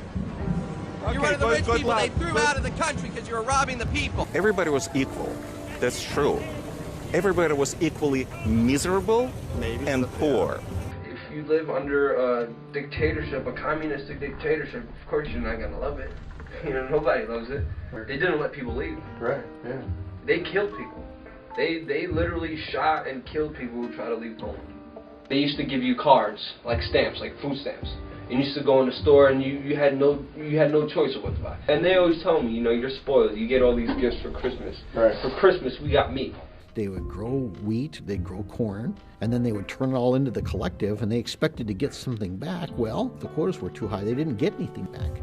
So you literally had people growing their own food, turning over to the government, and then starving to death. You have rationing of food in any controlled economy. They reduced the people to utter dependency, and that's how the Soviet Union had their way with people for decades. And people died. Thousands of people died.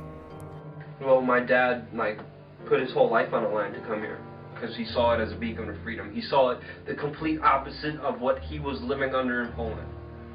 That was his major goal, is to get away where I could have an opportunity to live my life in freedom and not be ruled by, you know, the elites.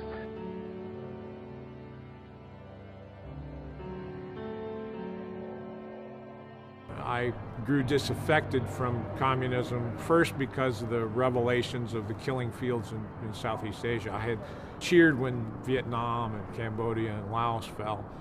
Then the revelations started coming out about massacres of innocents. This is evil. This is evil as the Nazis.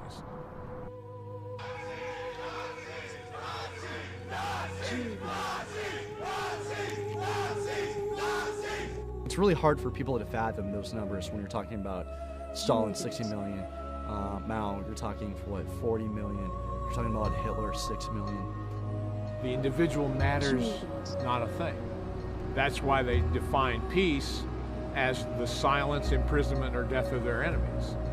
To believe anything else is to deny a reading of human history.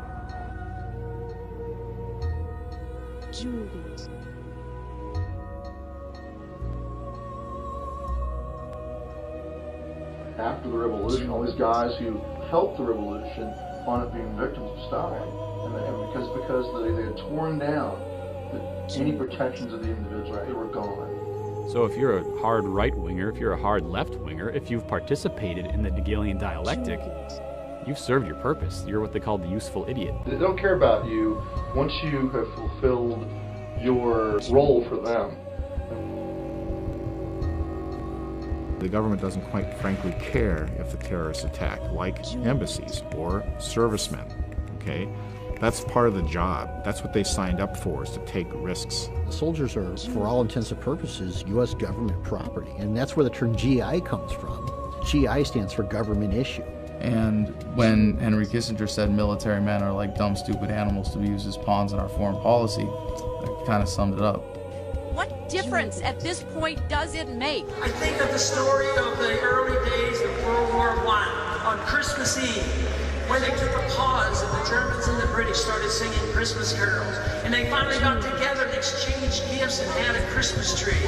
And then in a day or two later, the hard might of the government comes in and says, you will not have peace. You must go back to shooting and killing each other again. Dwight Eisenhower, in his farewell address from the presidency, said that we should beware of the military-industrial complex. It is fully metastasized today into a cancer on our society that takes the best and brightest and the most nobly intent who would put their lives on the line to defend fellow Americans and puts them into these bullshit wars that have nothing to do with national defense. And we've paid a terrible price for it. What, 1.4 trillion is a minimum? That doesn't even begin to address the massive consequences and the damage we've done to ourselves. It doesn't talk about the enormous losses we've inflicted on the people in the region, because remember, no one cares how many people we've killed or maimed or wounded. We've lost close to 9,000 Americans in this period of time, 44,000 severe injuries. We have hundreds of thousands of veterans today begging and pleading for help. They say Osama bin Laden killed, thousands of people on 9/11, and he has paid for that. He's dead. His organization is scattered to the four winds, but we're still in Afghanistan. First, it was links to weapons of mass destruction, and then links to Al-Qaeda, and he helped fund the terrorists of 9/11. So that's justifying killing a million civilians to where parts of Iraq you can't even live in?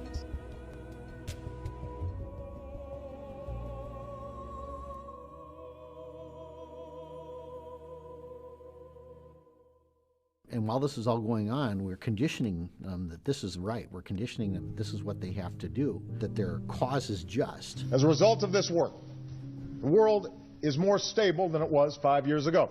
Apparently it's morally okay to launch a war on the most absurd, transparent pretext, kill maybe 1 million people, displace 4 million people, and this is mainstream. That's a mainstream position. People forget that when you hear these numbers, you can't possibly conceive that millions have been killed in the war in Iraq, for example, because we're such a compassionate military force. People forgetting that the statistics don't always account for the birth defects and miscarriages. Depleted uranium is essentially an industrial waste byproduct, and what better way to make money of something you don't have to worry about spending money on disposing of safely, right, than to turn it into a weapon. This is a very dense material, a very dense compound, great for anti-armor. Problem is, it leaves thousands of years worth of radioactivity behind, and if you look at children that are being born in Iraqi Kurdistan in particular, where they use a lot of depleted uranium, but they're using a lot everywhere anyway, you've got massive deformities, gigantism, and other things. Higher rates of cancer, leukemia, and infant mortality were found here than in Hiroshima and Nagasaki. These babies are doomed to die. These are untold thousands, if not millions, of lives that are being killed even before they're born. Those are the true costs of modern warfare. Depleted uranium is also a violation of the Geneva Convention and various other treaties that have been agreed upon by the United States and other Western powers with respect to chemical and biological weapons. Hell, we're in Iraq for WMDs, and we're using WMDs against these people. You don't hear about our weapons of mass destruction, do you? You know who pays for that? You do. Your taxpayer dollars. You're the one who pays for that, so I hope you feel good about that. Dear any American who thinks this Boston massacre is a big deal, but never protested a war, go fuck yourself. In Iraq, from the end of the first Gulf War to the start of the current occupation in 2003, sanctions on the country led to the deaths, conservatively estimated, of 500,000 Iraqi children. That's like 45 Boston massacres per day in Iraq for a decade. One every half hour. And they're not being blown up in explosions. No, these are the ones dying slowly, painfully, starving to death. Did you cry over that? Did you protest? Did you do anything to voice any opposition to what Madeleine Albright, then Secretary of State, called acceptable collateral damage? You can't say that you are a Christian, that you believe in the sanctity of all life, and go bombing people into the Stone Age and taking their shit. That's immoral. You can't have it both ways and then say, oh, but I'm going to oppose abortion. You either are or you are not. I can respect someone a whole lot more like a Zbigniew Brzezinski or Henry Kissinger who just outright says it. Just outright says, we're going to take it because we fucking can. And if you oppose that, try and stop us. At least we know where they stand. But with the common American, you want to have it both ways. We are dropping bombs on crowded cities at night where old people and children are sleeping. And we're watching it on CNN.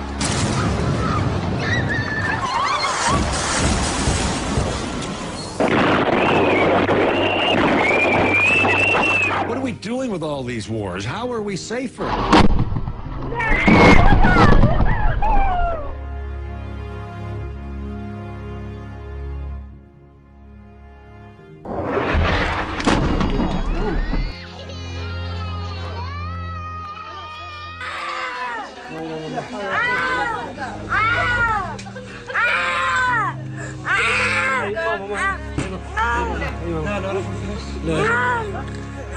This is a product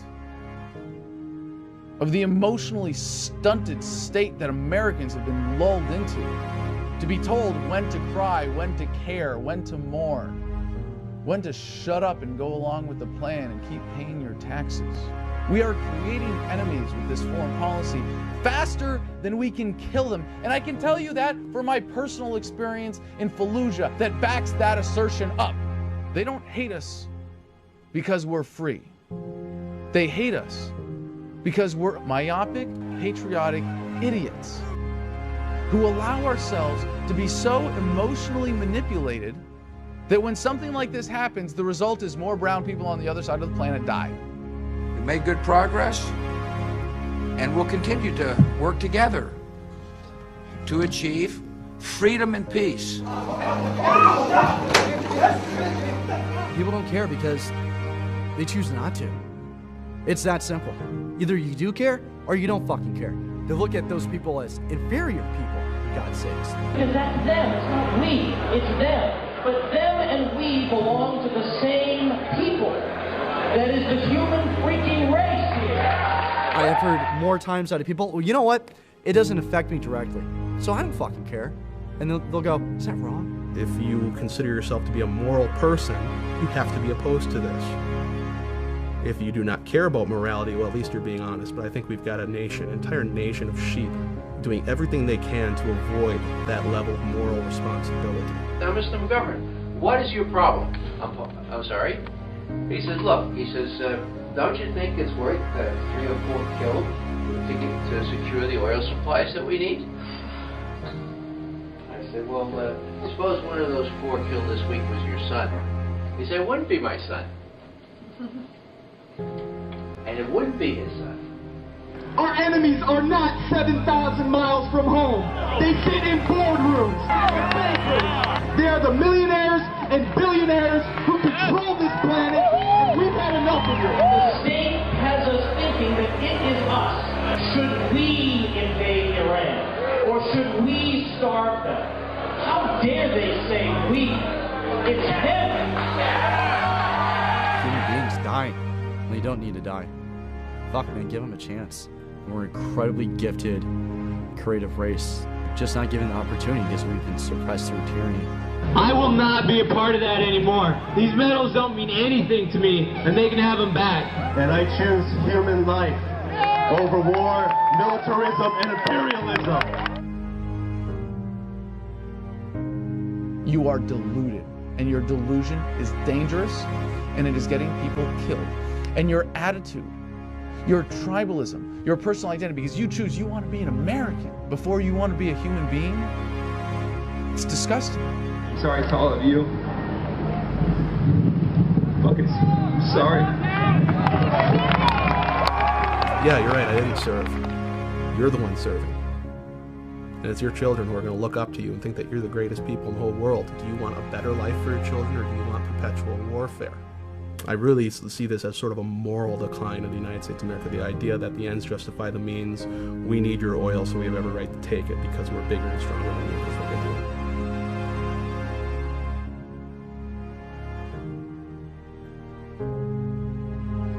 The problem is a moral problem. The answer can't be sought or gained by looking to the traditional moral authorities, because they ain't there, folks. And what does that mean? It's only us. This is the stuff that keeps me up at night. This is the stuff that keeps me up at night.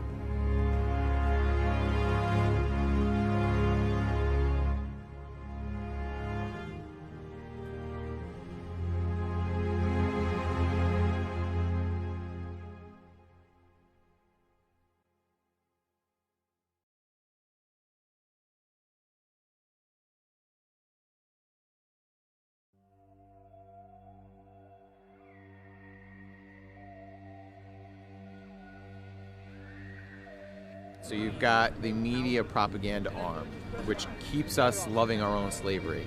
Then you've got the financial system, which keeps us dependent on them. Then you've got the military state, the police state, to keep physical control over us.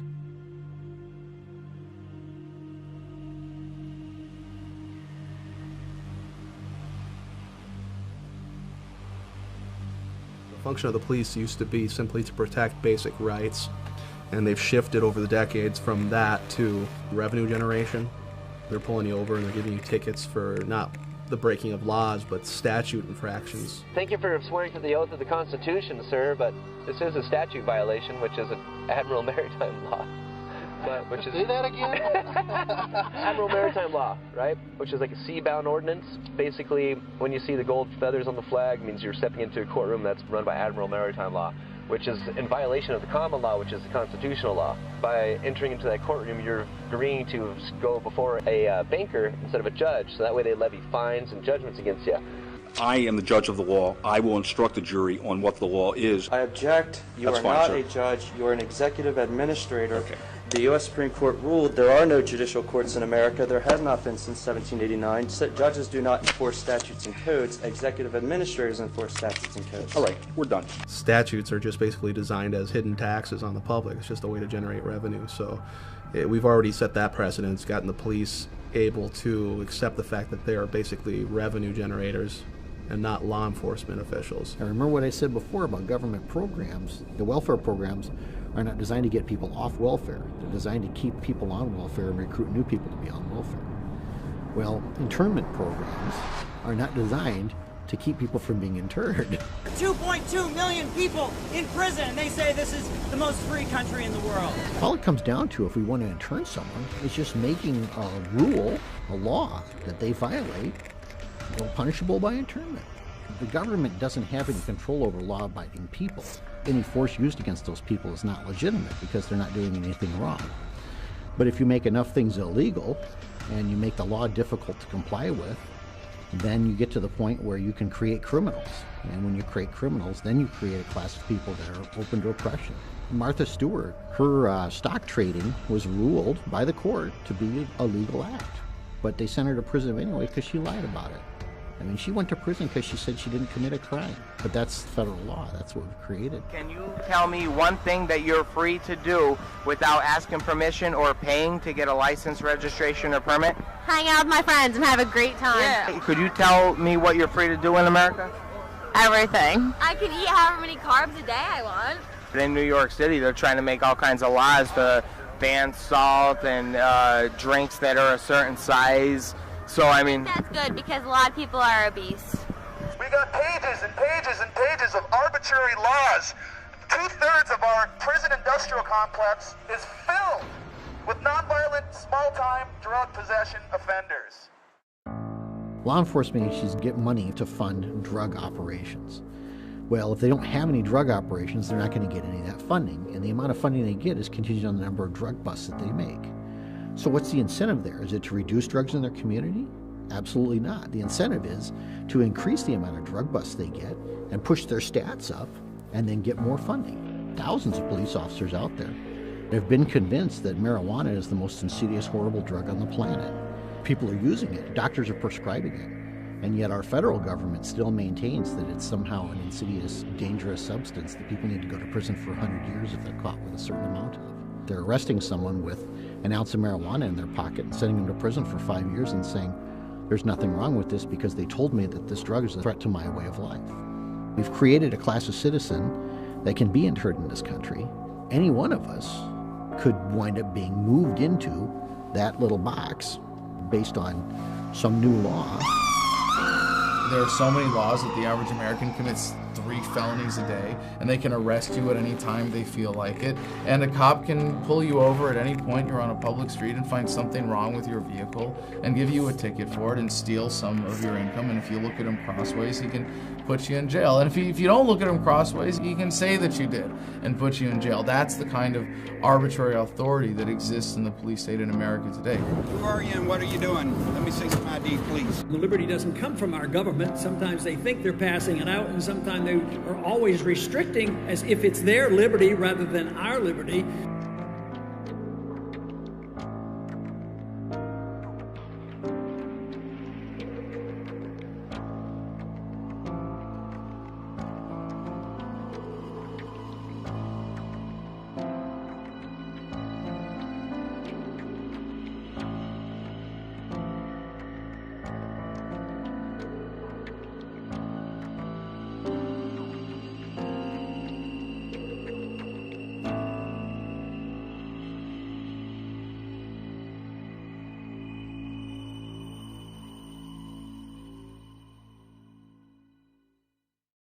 They say they're above the law and pass all these unconstitutional laws, making us slaves. The question is, when government becomes venal and oppressive, to whom can the people turn for peace, safety, and freedom? Your sheriff's main responsibility is to protect you from the federal government. Jewel beads.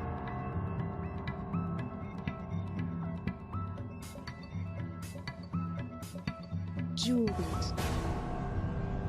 And then we give our police departments military-grade weaponry, assault rifles, we give them armored vehicles, helicopters, infrared. That's what we woke up to this morning. Men with machine guns coming towards us. We see a giant arms race against the American people, but not just here in the United States. Worldwide, governments are massively increasing their spending for domestic control with a standardized police state that they've developed in third world countries that they've invaded and taken over. Close your window, go back inside your house.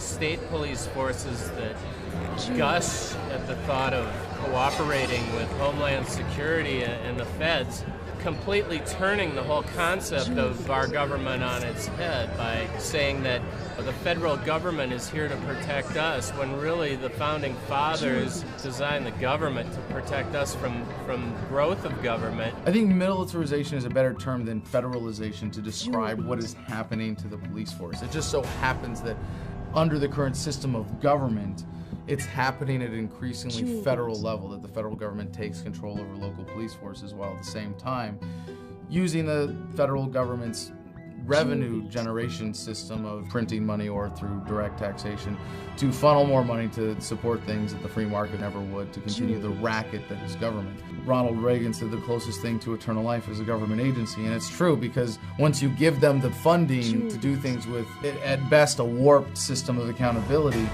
they're going to take that power and trust it in them to keep their own paychecks going, not by serving people, but by serving that twisted system of approval for that funding. Julies.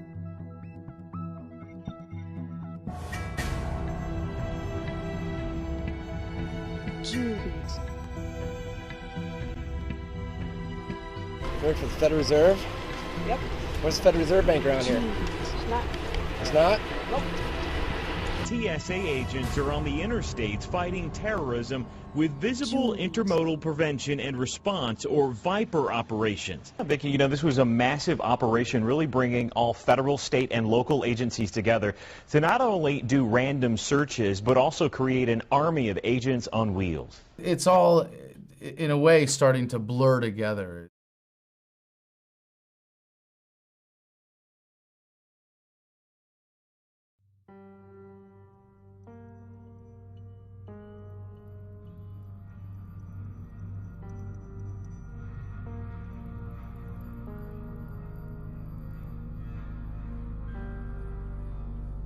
You can see examples of the gray state in our modern time just by simply walking down the street and looking at authority figures that you have to deal with.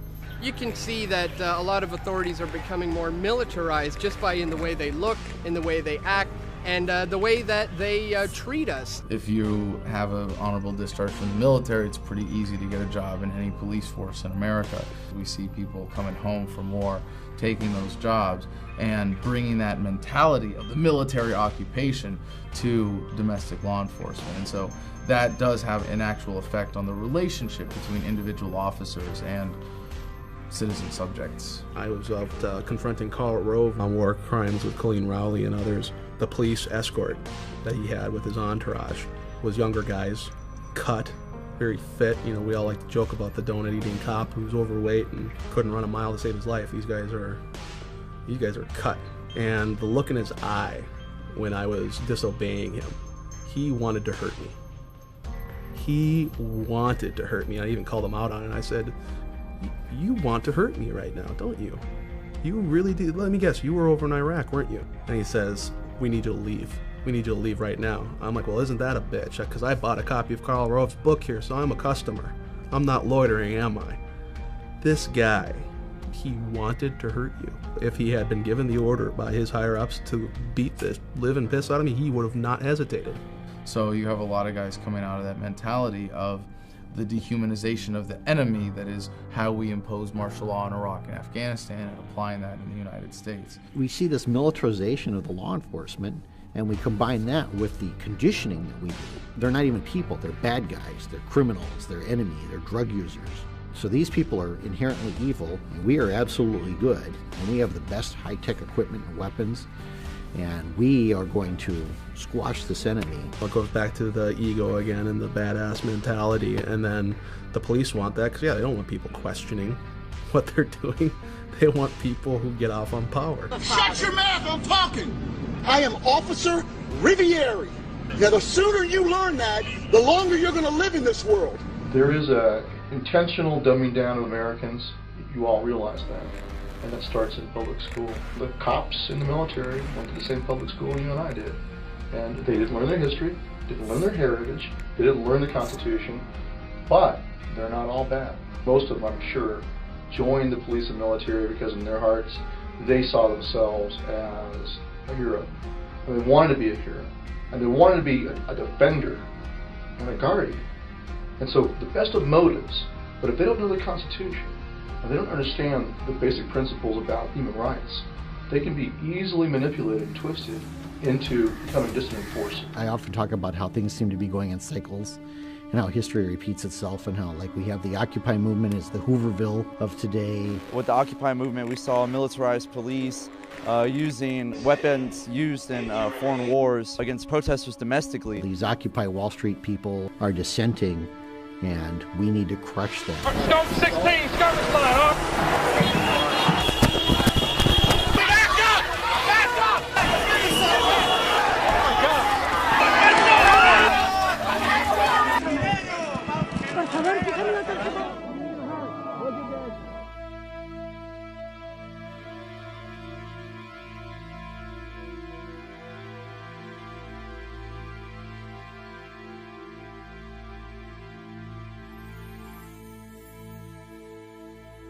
And you saw rows and rows and rows of militarized police, and they assemble and put their shields together and start beating their shields. Thump, thump, thump. It's psychological. It's designed to intimidate and create fear. I was just pleading to cops, please don't tear gas us. We're completely peaceful. No one's facilitating any aggression, and they just like tear gassed all of us. Kids and strollers were their moms, and people were actually trampling each other to try to get out.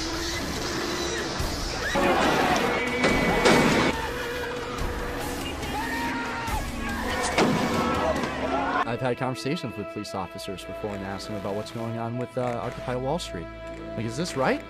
You know what most of them say? No, that's not right. They can't do that. I'm like, so why are they doing that then?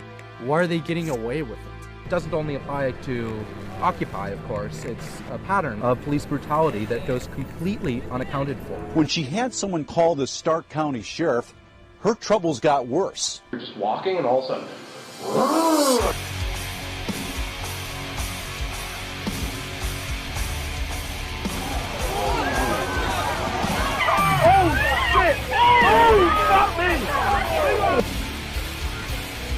Without a warrant, commandeered my vehicle, searched and seized my home. Both of them bust out of the car with the guns drawn. Get on the fucking ground, let me see your fucking hands, don't fucking move. Hands off! Hands! Fucking hands! At least 8 officers rushed to the car with guns drawn and even rifles out. Then one fatal shot was fired. Sticking their middle finger at us and screaming obscenities, telling us your friend shot himself. I have no criminal background, I have no psychiatric past. They have me searching. I'm holding my dick in my hands. Are you gonna stick your hand on their pants or something? Yep. What's my arm? What's my arm? They started shooting him. A controversial police shooting in Anaheim. They just released the dog and I had my baby. They smashed my face into the drywall and asked if I was going to cooperate. If I refuse, that makes me guilty right away. I complied under duress. Stop resisting!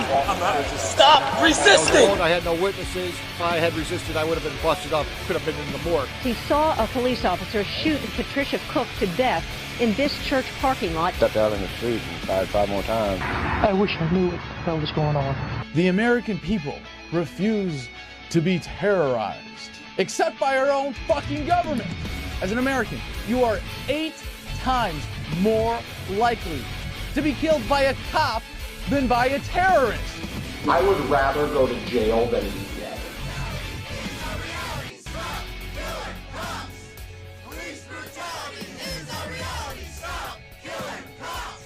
Corruption has always been there. You don't question it because the higher up you go within the police realms, it's kind of like the mafia. Well, they'll take care of you. You know, you never narc on a fellow officer. No charges have been filed. There was no jury. A judge was the sole decider. He says police videos like these should be used to protect police, not go after them. There wasn't going to be any investigation at that point.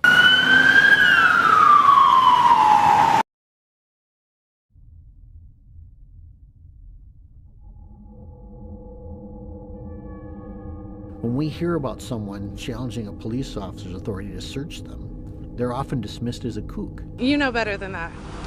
I'm sure you do too. I know exactly how it works, and you know I know that. Yeah, I've dealt with you many times, that's why. No, you haven't dealt with me. I'm with Cop Watch. I've dealt with you. Well, the fact is you have the right to challenge that authority to search. You have that right. But now you have State Patrol and police officers saying, you don't have any rights. You can't question my authority. I told you to stop kicking the window. You hear me? We've had police and law enforcement, we talk to them, we confront them with facts about what's going on. They say, I don't know and I don't care. I think we're at a point with the economy where they don't give a shit. I don't think they're trying to justify it morally. They truly don't give a shit. It's the idea that I have to do this, it's orders, and if I don't, my pension's gone and my career is over. Your livelihood, the economy, and I can stand up for that, but then how am I going to provide for my kids? It's pretty easy to abandon the rule of law when you're following the rule of number one, which is take care of you and yours. I think that's the modus operandi of most police. And then you have the truly sadistic 10% of them who just simply get off on it. Not only do they just not care, but they revel in it. It's the idea that, you know, it feels good to be dressed up like this. You know, it feels good to have power over other people. There are, yes, sick police officers and individuals within government who get off on exerting authority unjustly and get off on violating your rights. But that's not the driving factor. That's a consequence of the scam that is government and of the statist paradigm. So I see that all over the country now. I see the police increasingly becoming militarized, very, very aggressive, and the idea of constitutional rights is laughable to them. I never got an order. No, I'm not shutting up. You cannot shut me up. I know my rights. I don't give a shit. It's a First Amendment issue. I can take pictures. Doesn't matter. You get off my property. I need to see your ID. This is a police state. This is a police state. Greg Steffi and his wife Hope are accusing deputies of using excessive and outrageous force, an allegation the sheriff denies. It's just wrong that they do this to people. She called for help. She asked them for help, not for this. There are cops out there that are justifying it to themselves every day. Well, unfortunately, I mean, we've seen a lot of people just mindlessly following orders already. It's just amazing, this divide between cops and citizens and activists. And it's sad. It's sad that the fight has gone between, you know, who we're really trying to fight is the power elite that are creating these policies, and they've made it against cops versus us, and that's really, you know, cops are part of us. They just don't realize that this is happening. It's not necessarily the police that are our enemies here. It is the people that are controlling them. It's the people behind the scenes that are making them do these outrageous things to us on a daily basis. All these things are being used and they're being justified by this war on terror, this war on drugs. And the question is, why does the federal government feel like the solution to these problems is to declare war on us? We will again set an example for the world that the law is not subject to the whims of stubborn rulers and that justice is not arbitrary. Shortly after 9/11, within a week or two, there was a bill brought to the floor that had been floating around the Congress for several years, but it never had enough support and they couldn't get it passed.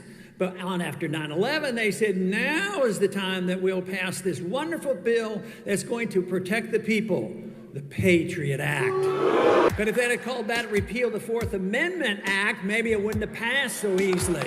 There are no shortcuts to protecting America.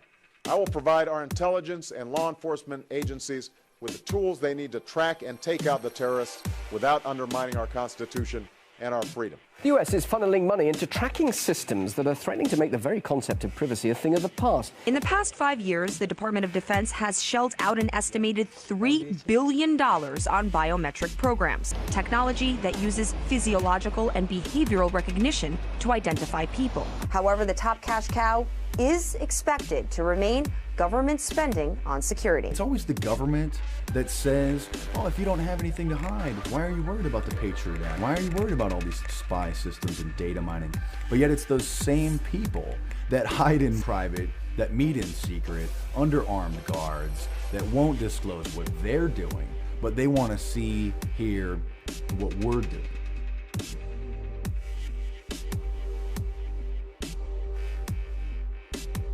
New televisions have cameras and microphones built in them, facial recognition scanners, audio, voice recognition. So that is an open video camera and an open mic in your living room, in your bedroom, that any sophisticated hacker or the government could and do tap into at any time. In New York City, they're implementing iris scanners. It's actually an app for the iPhone. Long-range fingerprint and iris scanning are reportedly also being explored for the U.S. toolbox of tracking. However, scientists are reportedly developing new technology aimed at identifying anyone from much greater distances. We are 5 years away in New York from zero privacy. They're trying to push through being able to take our blood now, too. Treat it like you're in a maximum security prison. People thought that drones were just in Afghanistan and in Iraq. Now they're in America. Now they're arming them. Now they're putting facial recognition scanners on the drones. The NYPD is mounting body scanners, like in the airports, to the back of patrol cars,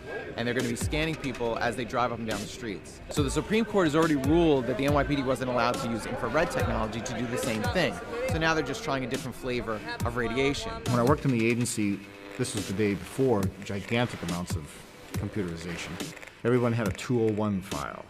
Everything we knew about a target would include any comments that people had made about you, anything we'd overheard about you, 5 or 6 files, each 2 or 3 inches thick. The amount of effort it took to go through something like that in paper format meant a good deal of the 20,000 employees in the CIA spent their time doing just that. In today's digital age, when you can go online and get 90% of a person's history just from open source, your life is not your own as far as the government goes. You can't have 100% security and also then have 100% privacy. We're going to have to make some choices. We see the globalists building a giant police state control grid and calling themselves technocrats. A technocrat is a group of dictators who use technology to control people. They can tap your phone, record conversations, go into your email, and they do on a daily basis. They just don't tell you because they don't have to. There can be warrantless wiretaps and warrantless searches on your digital information.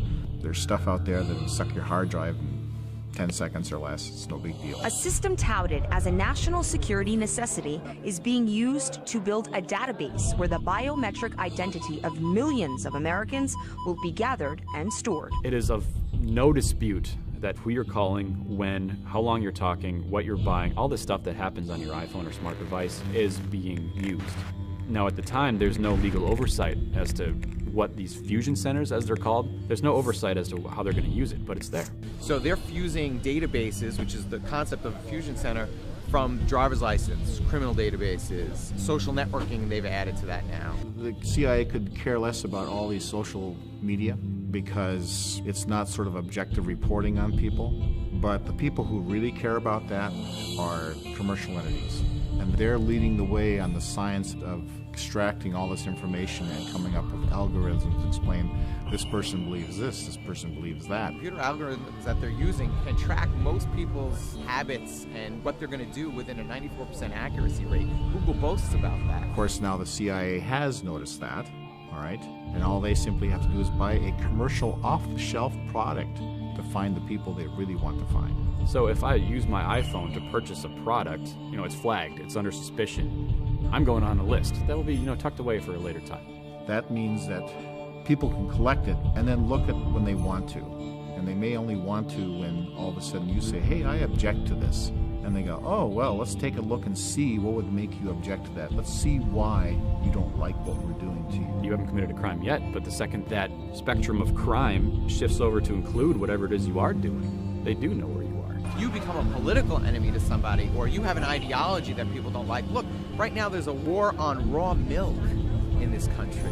So if I drink raw milk, then I'm going to become an enemy of some industry, the FDA or the USDA, and now I can be targeted politically. It's happened. People being targeted by the police state because of their political affiliations. People's children being taken away from them because they're critical of the government. If I go and try to find out something about you, and I have to do extraneous measures to do that, there should be no objection from you, because if you're not doing anything wrong, what have you got to hide?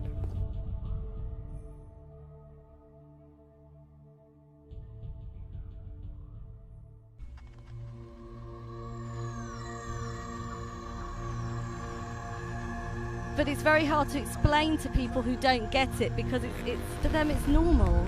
They think it's just being open, and they live in a world of reality shows. They want their every little thought to be communicated. That's not an Orwellian dystopia, it's a Brave New World dystopia. It's a nightmare, but they don't know it, they're happy. So that's the worst of all, really. Like me? Yeah, like what? Everything. Like what? Well, do you ever deposit or withdraw more than $1,000 in your bank account? Yeah. Okay, well, you get reported to the freaking Department of Homeland Security every time you do that. So what? Why should I worry about it? I'm a Verizon customer. I don't mind Verizon turning over records to the government. I don't think you're talking to terrorists. I know you're not. I know I'm not, so we don't have anything to worry about. Get an iPhone and you're good for life. For them, it's logical. If they want to see me going to the football game, fine, I don't care. But actually, they are slightly modifying their behavior, and they're less free as a result. The chilling effect is very strong, because when you are telling people that they're being spied on, I mean, the drones, for instance, this new element of drone surveillance, a lot of people say that they're just like, well, I have nothing to hide, so why should I care? That's not the point. The point is that when you have a tape recorder out on a table, you're not going to say the same things that you would before. You're not going to dissent as much. And that's the real suppression.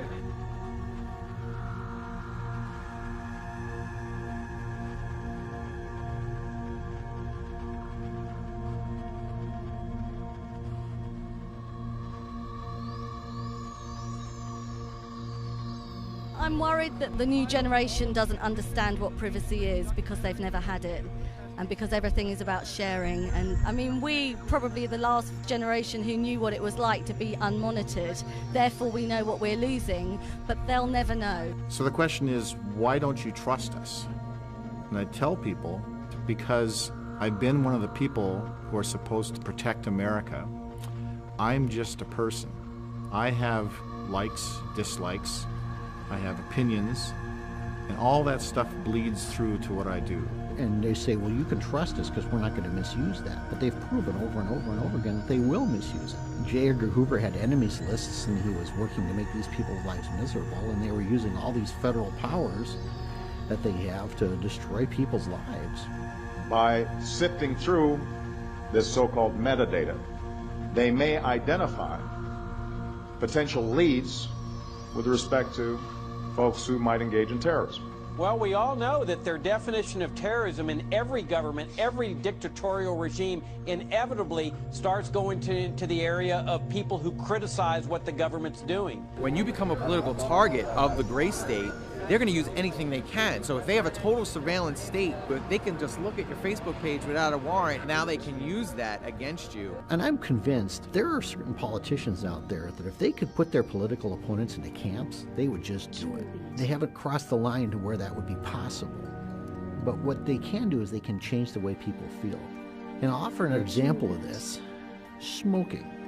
We banish smokers to parking garages and predetermined locations 25 feet from a building entrance. Smoking is really not socially acceptable anymore. How were they able to do that? And the answer is that they were able to pass more restrictive anti-smoking laws because they were able to make smoking socially unacceptable. If they had the authority to do it, if they could do it, if it were socially acceptable for them to do it, they would take their political opponents and round them up and put them in internment camps. People say, well, that's ludicrous. No one would ever actually do that. Well, we did it. During World War II, we did it to the Japanese Americans and some German Americans as well. In fact, we even called them concentration camps. England did it in Ireland during what they called the Troubles, euphemistically, where they would intern people at what they called Her Majesty's pleasure, which means they would keep people interned there in prison indefinitely. Now we're saying, well, we can do that too. All we have to do is call someone a terrorist and we can lock them up pretty much as long as we want. Jewel Beat. What just got passed was the National Defense Authorization Act. What people don't realize, because it wasn't reporting in mainstream media, it completely finally put the nail in the coffin on the Constitution. When the Patriot Act was introduced after 9/11, its most draconian measures were not exercised right away publicly. It was much more private. Well, now with the passing of this new Senate bill, they're advertising it. They're saying it's here now. Have you heard of Posse Comitatus? You know that, right? Yeah, they mentioned that today, but I'm not familiar with it. It strictly prohibits and is very clear that the military is not to be used against American citizens, not to be active on American soil. They cannot arrest you. They cannot act with force within American soil. That's what the police is for. The Defense Authorization Act completely bypasses the Posse Comitatus Act, which is saying that the military can now act like the police force. Now they are one. There's no separation of power. Being military police, we don't feel like we're being used, because that's kind of our job too. Yeah, but not on U.S. soil, right? Actually, we're going to be certified as U.S. soil. Law enforcement? Everything they go through to be certified, we're going to be doing the same thing. It's almost like we'll be going through the academy like they did. What they're doing is turning the United States into Iraq, and that's really no exaggeration. The same legal structure that applies in Iraq under the laws of war is what they're claiming to be able to do here at home in the United States. There's no legal barriers anymore as far as they're concerned. And that any American citizen accused of being a terrorist does not deserve a jury trial, but instead will be an enemy combatant under martial law, under military law, under the laws of war. Authorizing military force, that's killing you, military detention, and military trial or rendition to some foreign country. If they have any reason to want to detain you, they have that. They don't need to acknowledge your Fourth Amendment rights. There's no judge, there's no jury, there's no need for evidence. As long as we're at war, we can convert this crime, this criminal offense, terrorism, into an act of war at our option, and now we can do whatever we want. We are authorized to take action against enemy belligerents under international law. It seems like that could happen to anybody. All it takes is for a couple of people to say, hey, you're a terrorist, and you're going to get picked up. You're not going to be able to talk to a lawyer. You're not going to have any rights in that situation. And when they say, I want my lawyer, you tell them, shut up. The Constitution guarantees due process. It does not guarantee judicial process. If you had a family member of yours arrested for any reason, let's just say they're guilty of a crime, wouldn't you at least want to know? Wouldn't you want to know that the facts will be disputed in a court of law and that they stand a chance that if they are innocent, that can be found? They might even send you to Syria and have you get tortured by the Syrian secret police to find out what you know. Or they'll use one of the forms of torture that they've determined are actually not torture. It's all semantics. They say, well, this isn't torture, so we can do it. What they're saying now is this isn't internment, so we can do that too.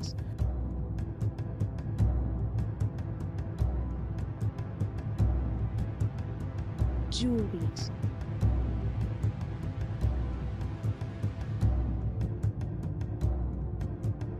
Julies.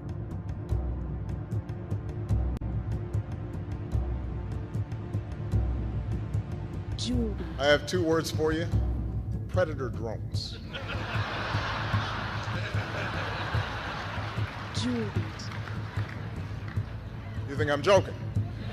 The Nobel Peace Prize winner has just announced and authorized that he has told the CIA that it can assassinate American citizens in violation of federal law and in violation of treaties to which the U.S. is a party. They don't write these laws not to use them. I mean, where does he get this power? You had al-Awlaki and his son murdered. These were American citizens. Awlaki is a terrorist. Probably the most significant risk to the U.S. homeland. We certainly want to neutralize him. It's a huge change of presidential powers that has occurred because totally of right and totally constitutional. It's the one thing right I to kill anybody without the due process of law and have a kill list. Are you kidding me? President Obama has used more targeted killings than the Bush administration ever did. This is a program that amounts to the executive branch saying, trust us. But when the president can kill whoever he wants, then he's not a president anymore, he's a king. His citizenship should no more serve as a shield than a sniper shooting down on an innocent crowd should be protected from a SWAT team. And these guys probably are bad dudes, and that's how it's used right now. But if you study history and you know that you allow this kind of abuse of power by the federal government, you undermine the rule of law, I fear what happens to us down the road. Germany, China, could only dream of what the United States just did, because this just opens the floodgates for oppression and tyranny. The United States just 50, 60 years ago was the example of the world for freedom. Now you notice our criminal government never criticizes Russia or China anymore because they can't. And China passed its own NDAA and said, hey, we can arrest and kill people secretly too. Look, the Americans do it. It's just codifying into law that the United States Constitution and Bill of Rights are null and void. We don't care what your guys' intentions are. We know what this can be used for later on, you know, because there's a reason you don't chip away at liberties, because at some point you end up with a tyranny. The minute you stop fighting for that freedom, it's going to diminish and ultimately disappear. And once it's gone, we're not going to get it back. I got 3 kids. I want them to grow up with freedom. Don't you want your kids to have freedom? They're not going to have it. What I don't understand, though, is how come more people aren't awake to it when it's so blatantly obvious to so many of us. Is the conditioning really that pervasive? People who go along with the system, saying like, I will support the system, I will do it, I'm not going to question it. Those are very naive people. God has ordained the police officers, in a sense, to restrain evil. We're to submit. As long as we submit to state authority, continue to yield our liberties, and modify our behavior to fit the mold of federal approval, this unlucky person being dragged away will not be us.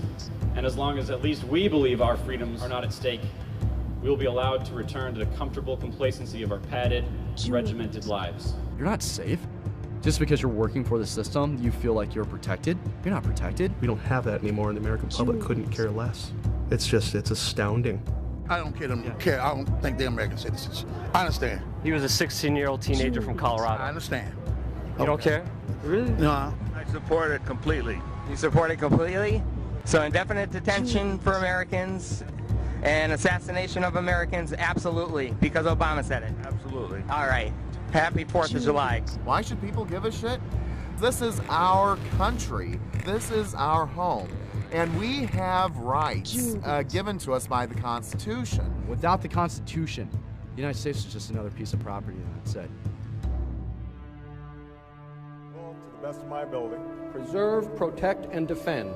Preserve, protect, and defend. The Constitution of the United States. The Constitution of the United States. So help you God. So help me God. I think it is an imperfect document, and I think it is a document that reflects some deep flaws in American culture. The Constitution reflected an enormous blind spot in this culture that carries on until this day, and that the framers had that same blind spot. What's frustrated people is that I have not been able to force Congress to implement every aspect of what I said in 2008. Our founders designed a system that makes it more difficult to bring about change than I would like. Our ancestors tried to protect us against this omnipotent type of power. That was the whole idea. And I really think it's more about the nature of government to always be as big of a cancer as the host will tolerate. The limits of tyranny will be prescribed by the tolerance of the oppressed. Now, I know some people want me to bypass Congress and change the laws on my own. Believe me, the idea of doing things on my own is very tempting. So what happens is we see these small erosions of our rights, and we get to the point where people say, well, can't you just live with that? If you say, no, I can't live with that, well, then people go, well, what kind of a nut job are you that you can't live with that? Tyranny is the mainstream drug of choice for everybody, and even we can be tyrannous in liberty. So you got to have liberty. Well, maybe they like being in prison. And that's where we see the shift, the change happen. Over time, they say, well, why do we even have that right in the first place? Was that even necessary to have? Like we were discussing earlier, when you have the news headlines covering Fast and Furious and the drug trade, arms trade, trafficking, and no one cares, no one gives a shit. Why doesn't that matter? Doesn't matter to me. I'm sure they'd have a good reason if they did. Is it because of Obama, or is it because he's a Democrat, or just because you trust the government that much? Oh, all three. All three. So you trust the government and you would let them kill you because they know what's best. Say that one more time? Absolutely. Okay. Well, I don't even know what else to say at this point. Have a great day. Oh my God.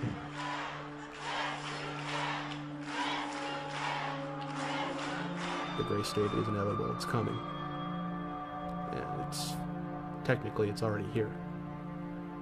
We want to urge you, today's Viper searches did not come from any particular threat. One TSA official says intelligence tells them they should be focusing on the highways as well as the airports. They also warned that terrorists are going to be striking at home, that terrorists now are going to be domestic. The menace of terrorism has mutated. Homegrown terrorism is one of my biggest concerns. It's happening in our own backyard. They're trying to indoctrinate us into a tattletale society where we all think each other are suspect. They're recruiting truck drivers into the First Observer Highway Security Program to say something if they see something. Be responsible citizens, report that. Bottom line is this: if you see something suspicious, say something about it.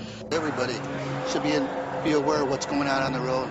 Close to 1 million Americans signed up on this list saying that they will report their neighbors to the government. You have financial rewards if you spy on your neighbor. In some cases, you're required to. We can reference the story of the city in Vietnam. In one night, Viet Cong rolled in, rounded up 4,000 Vietnamese men, and had them all executed by the next morning. And the CIA just could not figure out how they did it. Well, the answer is they have a system of informers. And what are we being taught to do? If you see something suspicious in the parking lot or in the store, say something immediately. Report suspicious activity to your local police or sheriff.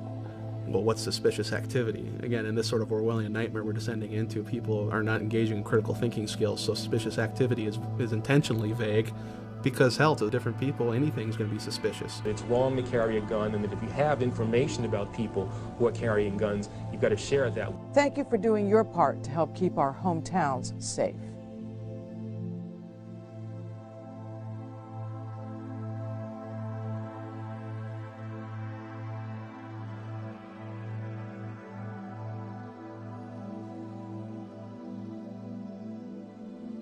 Those who have become completely and utterly dependent upon the government for literally life to live. You look at food stamps, welfare, say what you want about the compassion behind these programs.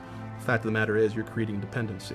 And so it's going to be very easy to turn the masses on these groups of people who are independent. These militias, generally, these are people who know how to provide for themselves. They're survivalists. They're people who know how to live off of the land. We can't have that. We don't want other people's learning to become independent. So the powers that be want to discourage you from learning about self-sufficiency and independence and be fearful of these groups that are. They want to attach to us these labels and social stigmas so that the general public is going to look at, I don't want to have anything to do with that. And you see folks waving tea bags around. The threat these groups pose is evolving. We see these people being portrayed as being on the fringe, unstable, or even dangerous. And what we're doing is we're making the dissent socially unacceptable. There's going to be small pockets of resistance as the economy gets worse. You're going to have more and more militias gaining credibility in numbers. It is imperative that they demonize these groups, create fear. These people are terrorists. It's basic psychology. You dehumanize your enemy and you make them a threat.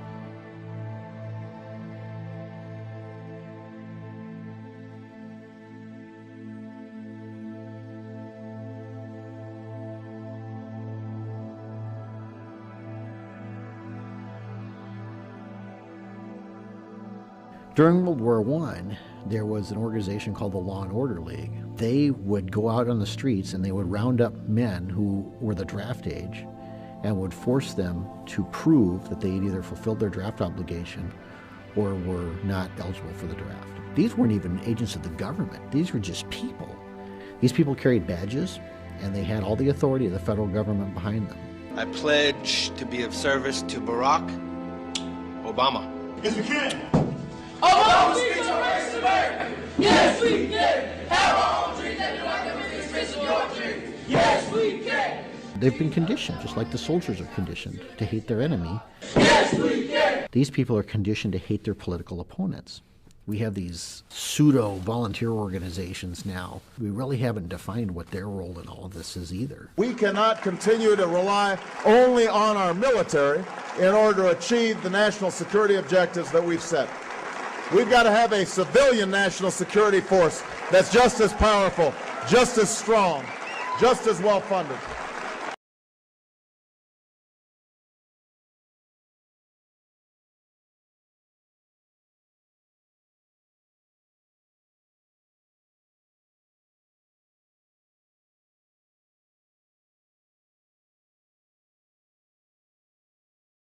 Now we begin to appreciate the magnitude of our opposition.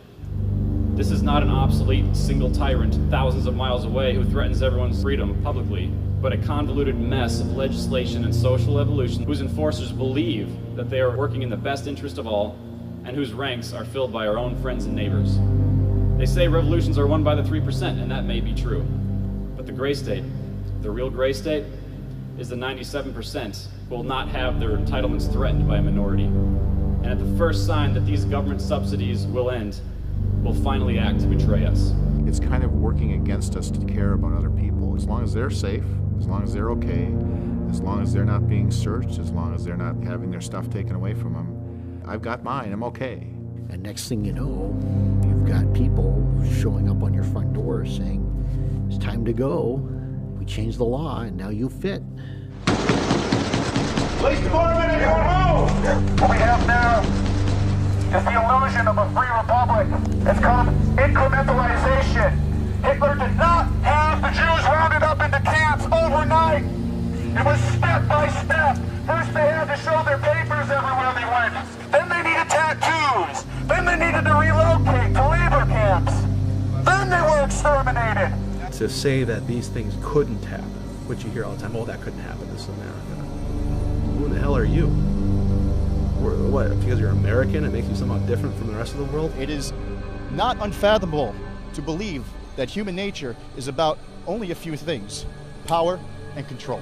When they start rounding us up later, it'll be a lot easier for the public to consume that.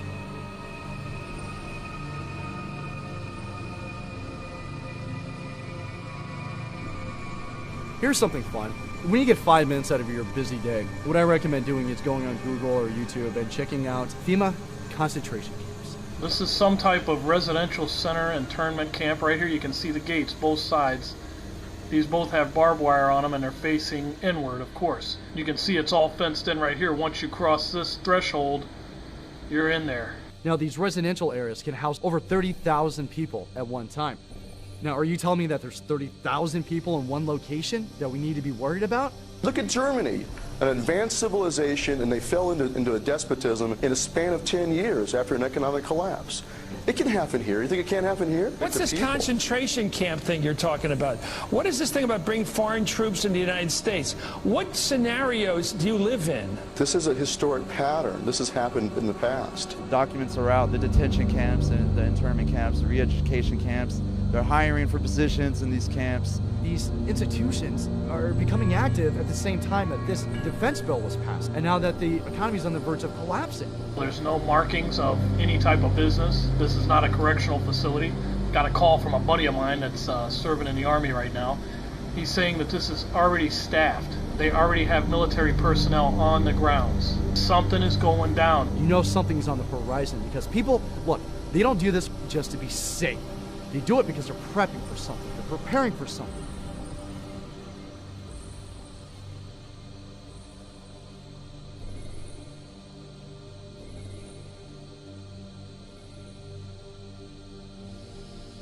They are prepping for an economic collapse, the likes of which no generation has seen in hundreds of years. This is going to be devastating to every American family. We have printed and borrowed without limitation on a scale that the American people don't know.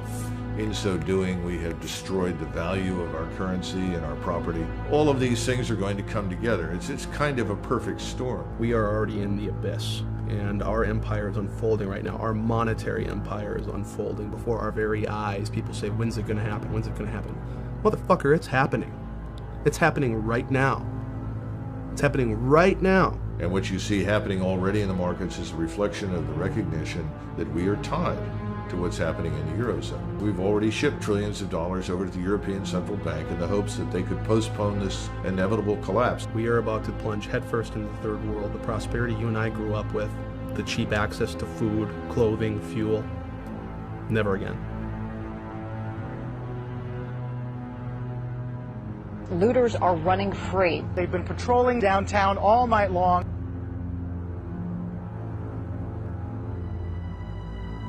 If I could offer anyone advice, get out of the cities. There'll be rioting, there'll be police going door to door, gun confiscations, bread lines. You wouldn't want to be in an urban environment if there was some sort of societal collapse. You have 48 million people on food stamps right now. So when the economy collapses, literally millions, tens of millions of people dependent upon that system. They know nothing else. All these people are going to be looking for resources. If you have resources they don't have, there are people that are going to feel entitled to try and take them. People surrounded the car. They dragged the driver out and beat him bloody. I had some friends that served with me in the Army who were Cobra pilots, and then they ended up flying Hueys and other aircraft in the Air National Guard during Katrina, and they told me that The whole experience was terrible. People on the ground in New Orleans shot at them. They said it was reminiscent of Somalia. Their lives in extreme danger tonight. Oh my goodness. There's a theory that applies to disasters. It also applies to personal survival, and that's what we call the yo-yo theory. Y-O-Y-O. You're on your own. And if you don't know how to farm and produce food for yourself, to sow and reap, harvest, game over. You have been taught purposely not to have those skills. A guy who's originally an accountant can't provide for his family, can't defend his family, can't do anything. He's helpless, he's bleeding. Somebody help me, God damn it. And the government steps in. Here's our solution. When you got a problem, you call the National Guard. They're the nation's 911. Overnight, police in New Orleans enforced a dusk-to-dawn curfew. The police and National Guard going street by street, instructions to disarm anyone inside. We'll take all weapons. Los Angeles, Philadelphia, New York, Baltimore, Washington, Chicago. Those are the areas where I would see the military being deployed. A future where the federal government literally controls distribution of power, food, water, is only one sort of widespread disaster away. You look at Hurricane Katrina. They turned the Superdome in New Orleans into a giant FEMA camp, and they didn't get water out there for 5 days. You really think their job is to feed you and protect you? That's not what FEMA exists for. They exist for management, federal emergency management. And there's no better way to manage you than by controlling food. Then they kind of decide who's hungry and who's not. And again, I think they'll do whatever they can to exercise restraint, but it depends on what they encounter. Smash it!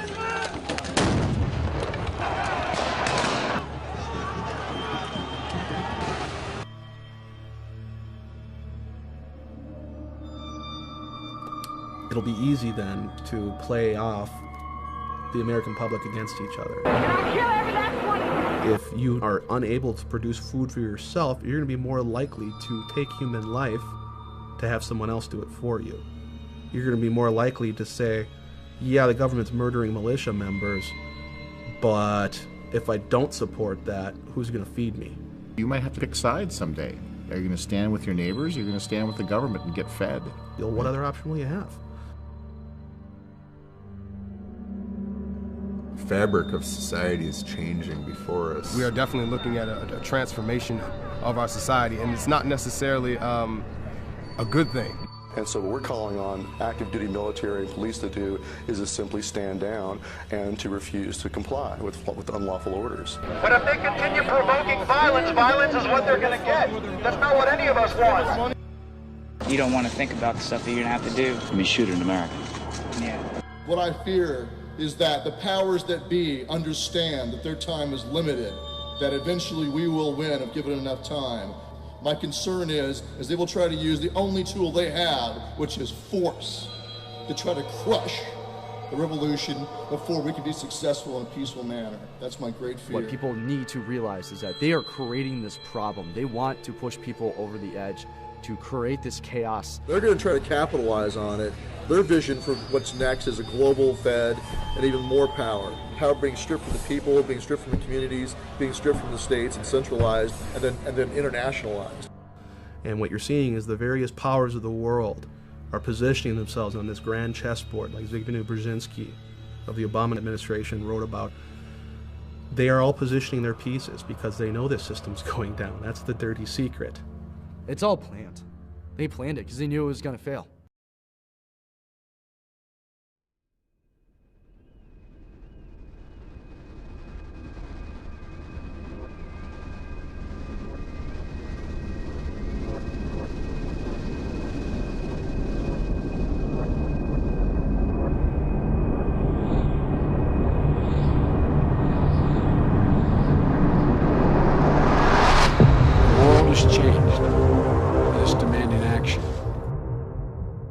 The United Nations should play an essential role in stabilizing world population. You look at the people who are controlling or pulling the strings. The Honorable Henry A. Kissinger. The actual controlling people of the world and the globe and how they perceive humanity. It's disturbing and it's also psychotic because these people don't care about human rights. These people don't care about human liberties or freedom. They treat you as a number. This is, in all the globalist documents, their whole program is absolute war against humanity, a final revolution against everything good, a scientific dictatorship. They don't really care whether you have liberties or not, except in terms of how much it allows them to exploit you. The negative impact of population growth on all of our planetary ecosystems is becoming appallingly evident. They could care less of what happens to you. They squeeze slowly any kind of human right or critical thinking from you. These are deep-seated, deep-rooted, evil individuals, a cabal of individuals who have run the world for centuries. We are being hit scientifically. We are in a petri dish. We are under assault. We must resist the takeover. Their allegiance is to the global bankers. Their allegiance is to the New World Order, not to the United States, not to the Constitution, not to freedom. The New World Order has no legitimacy, and that we as a people are not afraid, and we are waking up to the robber barons and the big bankers who are looting the economy of the Federal Reserve. Well,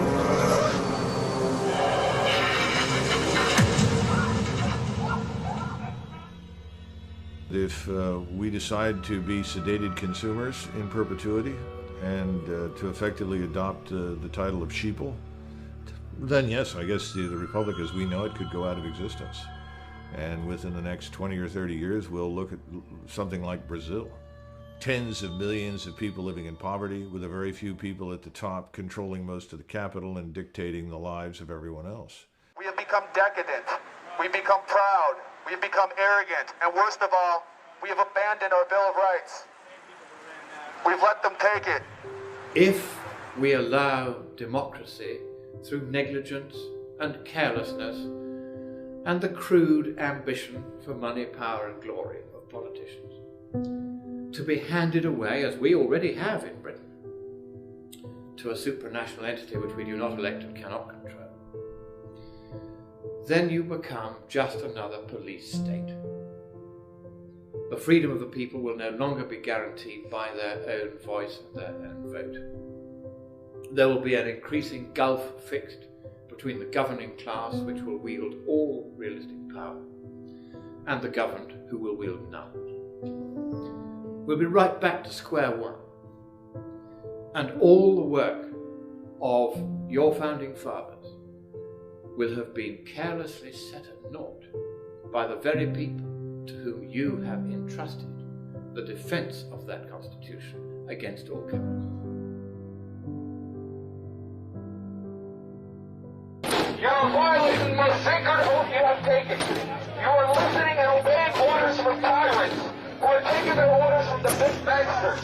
Understand what you're doing here today will play effect throughout history.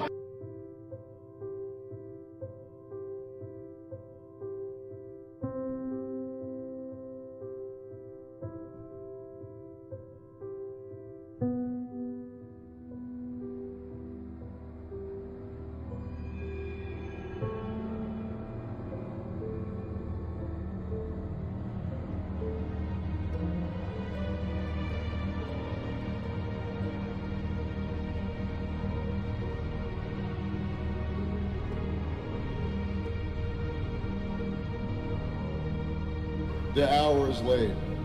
We are forced to choose right now between 1774 America or 1934 Germany. Which one is it going to be? We're now in exactly the same position our forefathers were in 1774. Almost a mirror reflection. King George, until the fighting started, did not claim the power to order colonists murdered. But your president now claims the authority to use drone strikes or anything else against you. It's even worse than what King George claimed the power to do. They are asserting the power to treat you, the American people, exactly the same as an occupied, conquered enemy nation. What is that? It's treason!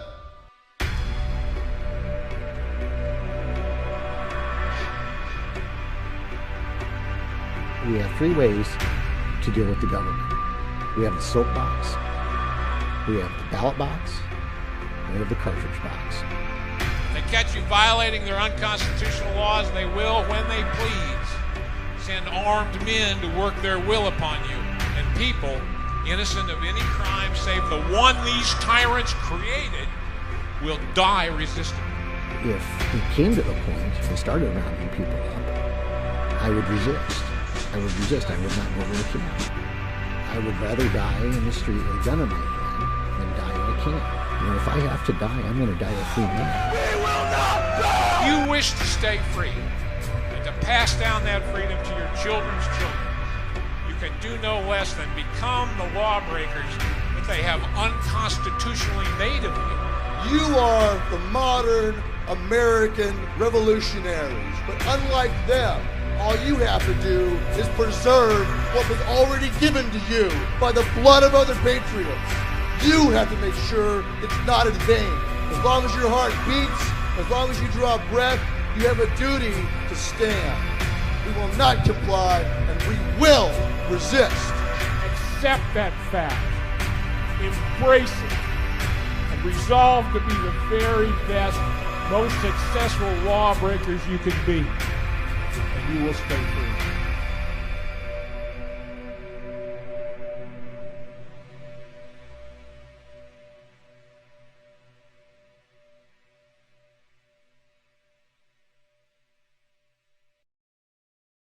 When does the info war turn into the shooting war?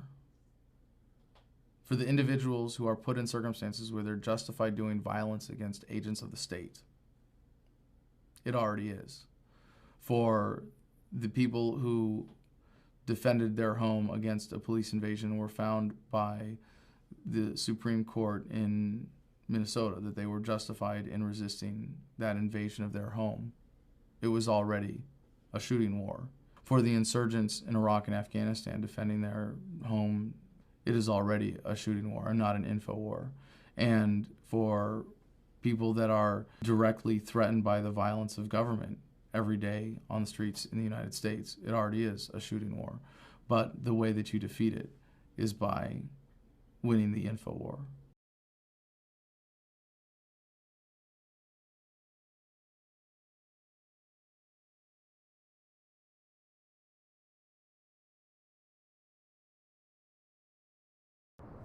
The thing you have to remember is the task that we have before us today is a task that's never been attempted before in history successfully. No republic, once it's gone corrupt and long in the tooth, has ever been resuscitated. Ever. Look at history. I pray every day that we can revive this republic. I don't know it's possible. It's up to the determined minority to make it happen, to shape history. I have my doubts. I do. But I know that we have to try.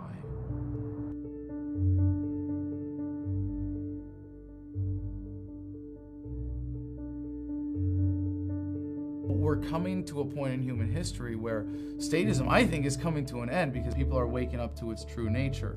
Human productivity, prosperity, that the government can never stop, is going to empower us to see past the paradigm of statism. It's a message of empowerment. It's a message of celebrating the divinity in every human being, the inalienable rights that we all enjoy. I can come down to the conclusion very simply, freedom is popular. It's not my message, it's a message of America. Zen libertarianism, to me, is something that has allowed me to really fully appreciate the epicness of every moment that I am fortunate enough to enjoy on this planet. If you really understand the physics of reality, the fact that every cell in our body is replaced every 7 years, that at the atomic level there is no such thing as matter as much as there is waves of energy that matter is composed of, and of arranging the molecules in your brain to engage in the rest of the world, to be a part of the universe, to enjoy the experience that it is, to be a spinning wave of energy, a spiral of light that we are as human beings. America, you still consist of nothing but free, beautiful, independent human beings, capable of being the alphas of your own lives. The truth is empowering and sets you free. And there is no such thing as government. You can see it for what it is. There's not a police officer, it's just a man in a blue costume with a gun. And the guy in the courtroom isn't a judge who has some superior moral claim to your life. He's just a guy in a black robe. And you're able to see the matrix. You're able to wake up and see all of the code behind the language of society and the way that we think, and to be able to free your mind from that prison of fear and being able to step back and never be caught up in the fears of statism, to be afraid of losing your life, to never be afraid of dying because you come to accept its inevitability. That's Zen libertarianism. At the end of the day, we all die. We're all going to die, but no one gets out of here alive. And so what counts is what we do and who we are.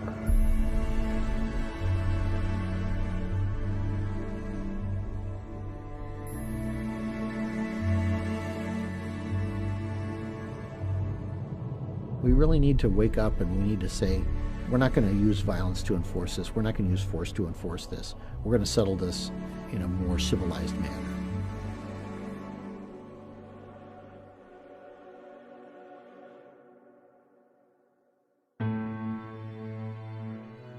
There isn't much chance of avoiding the quote-unquote hard landing that we've been discussing.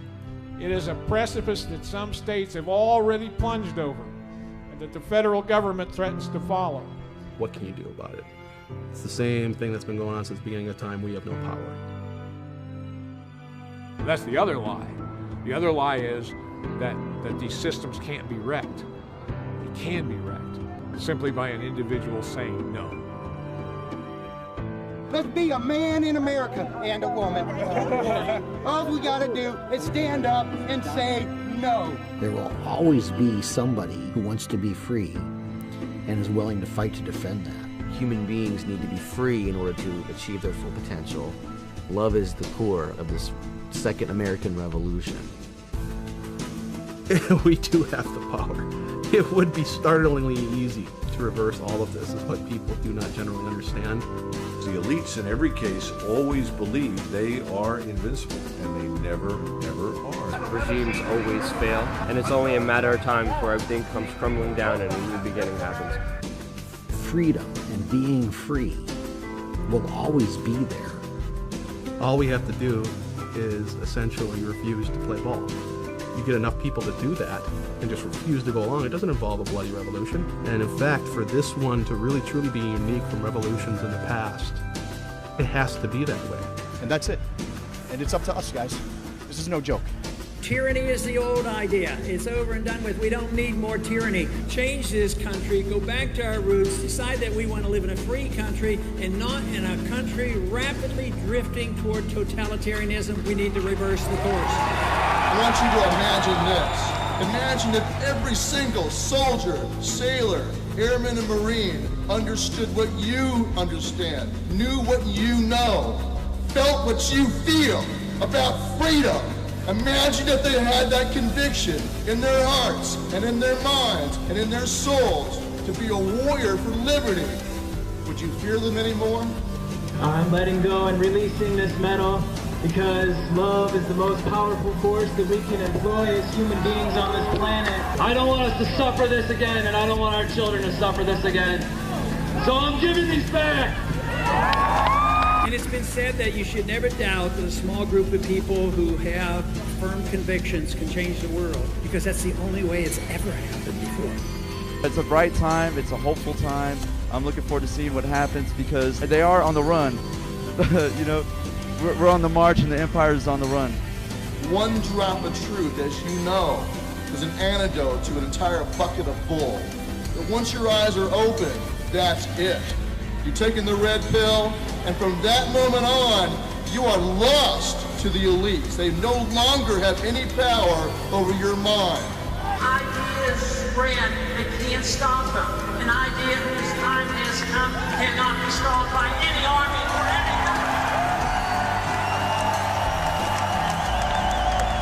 government. In terms of resistance, say no every chance you get. Every chance you get, say no.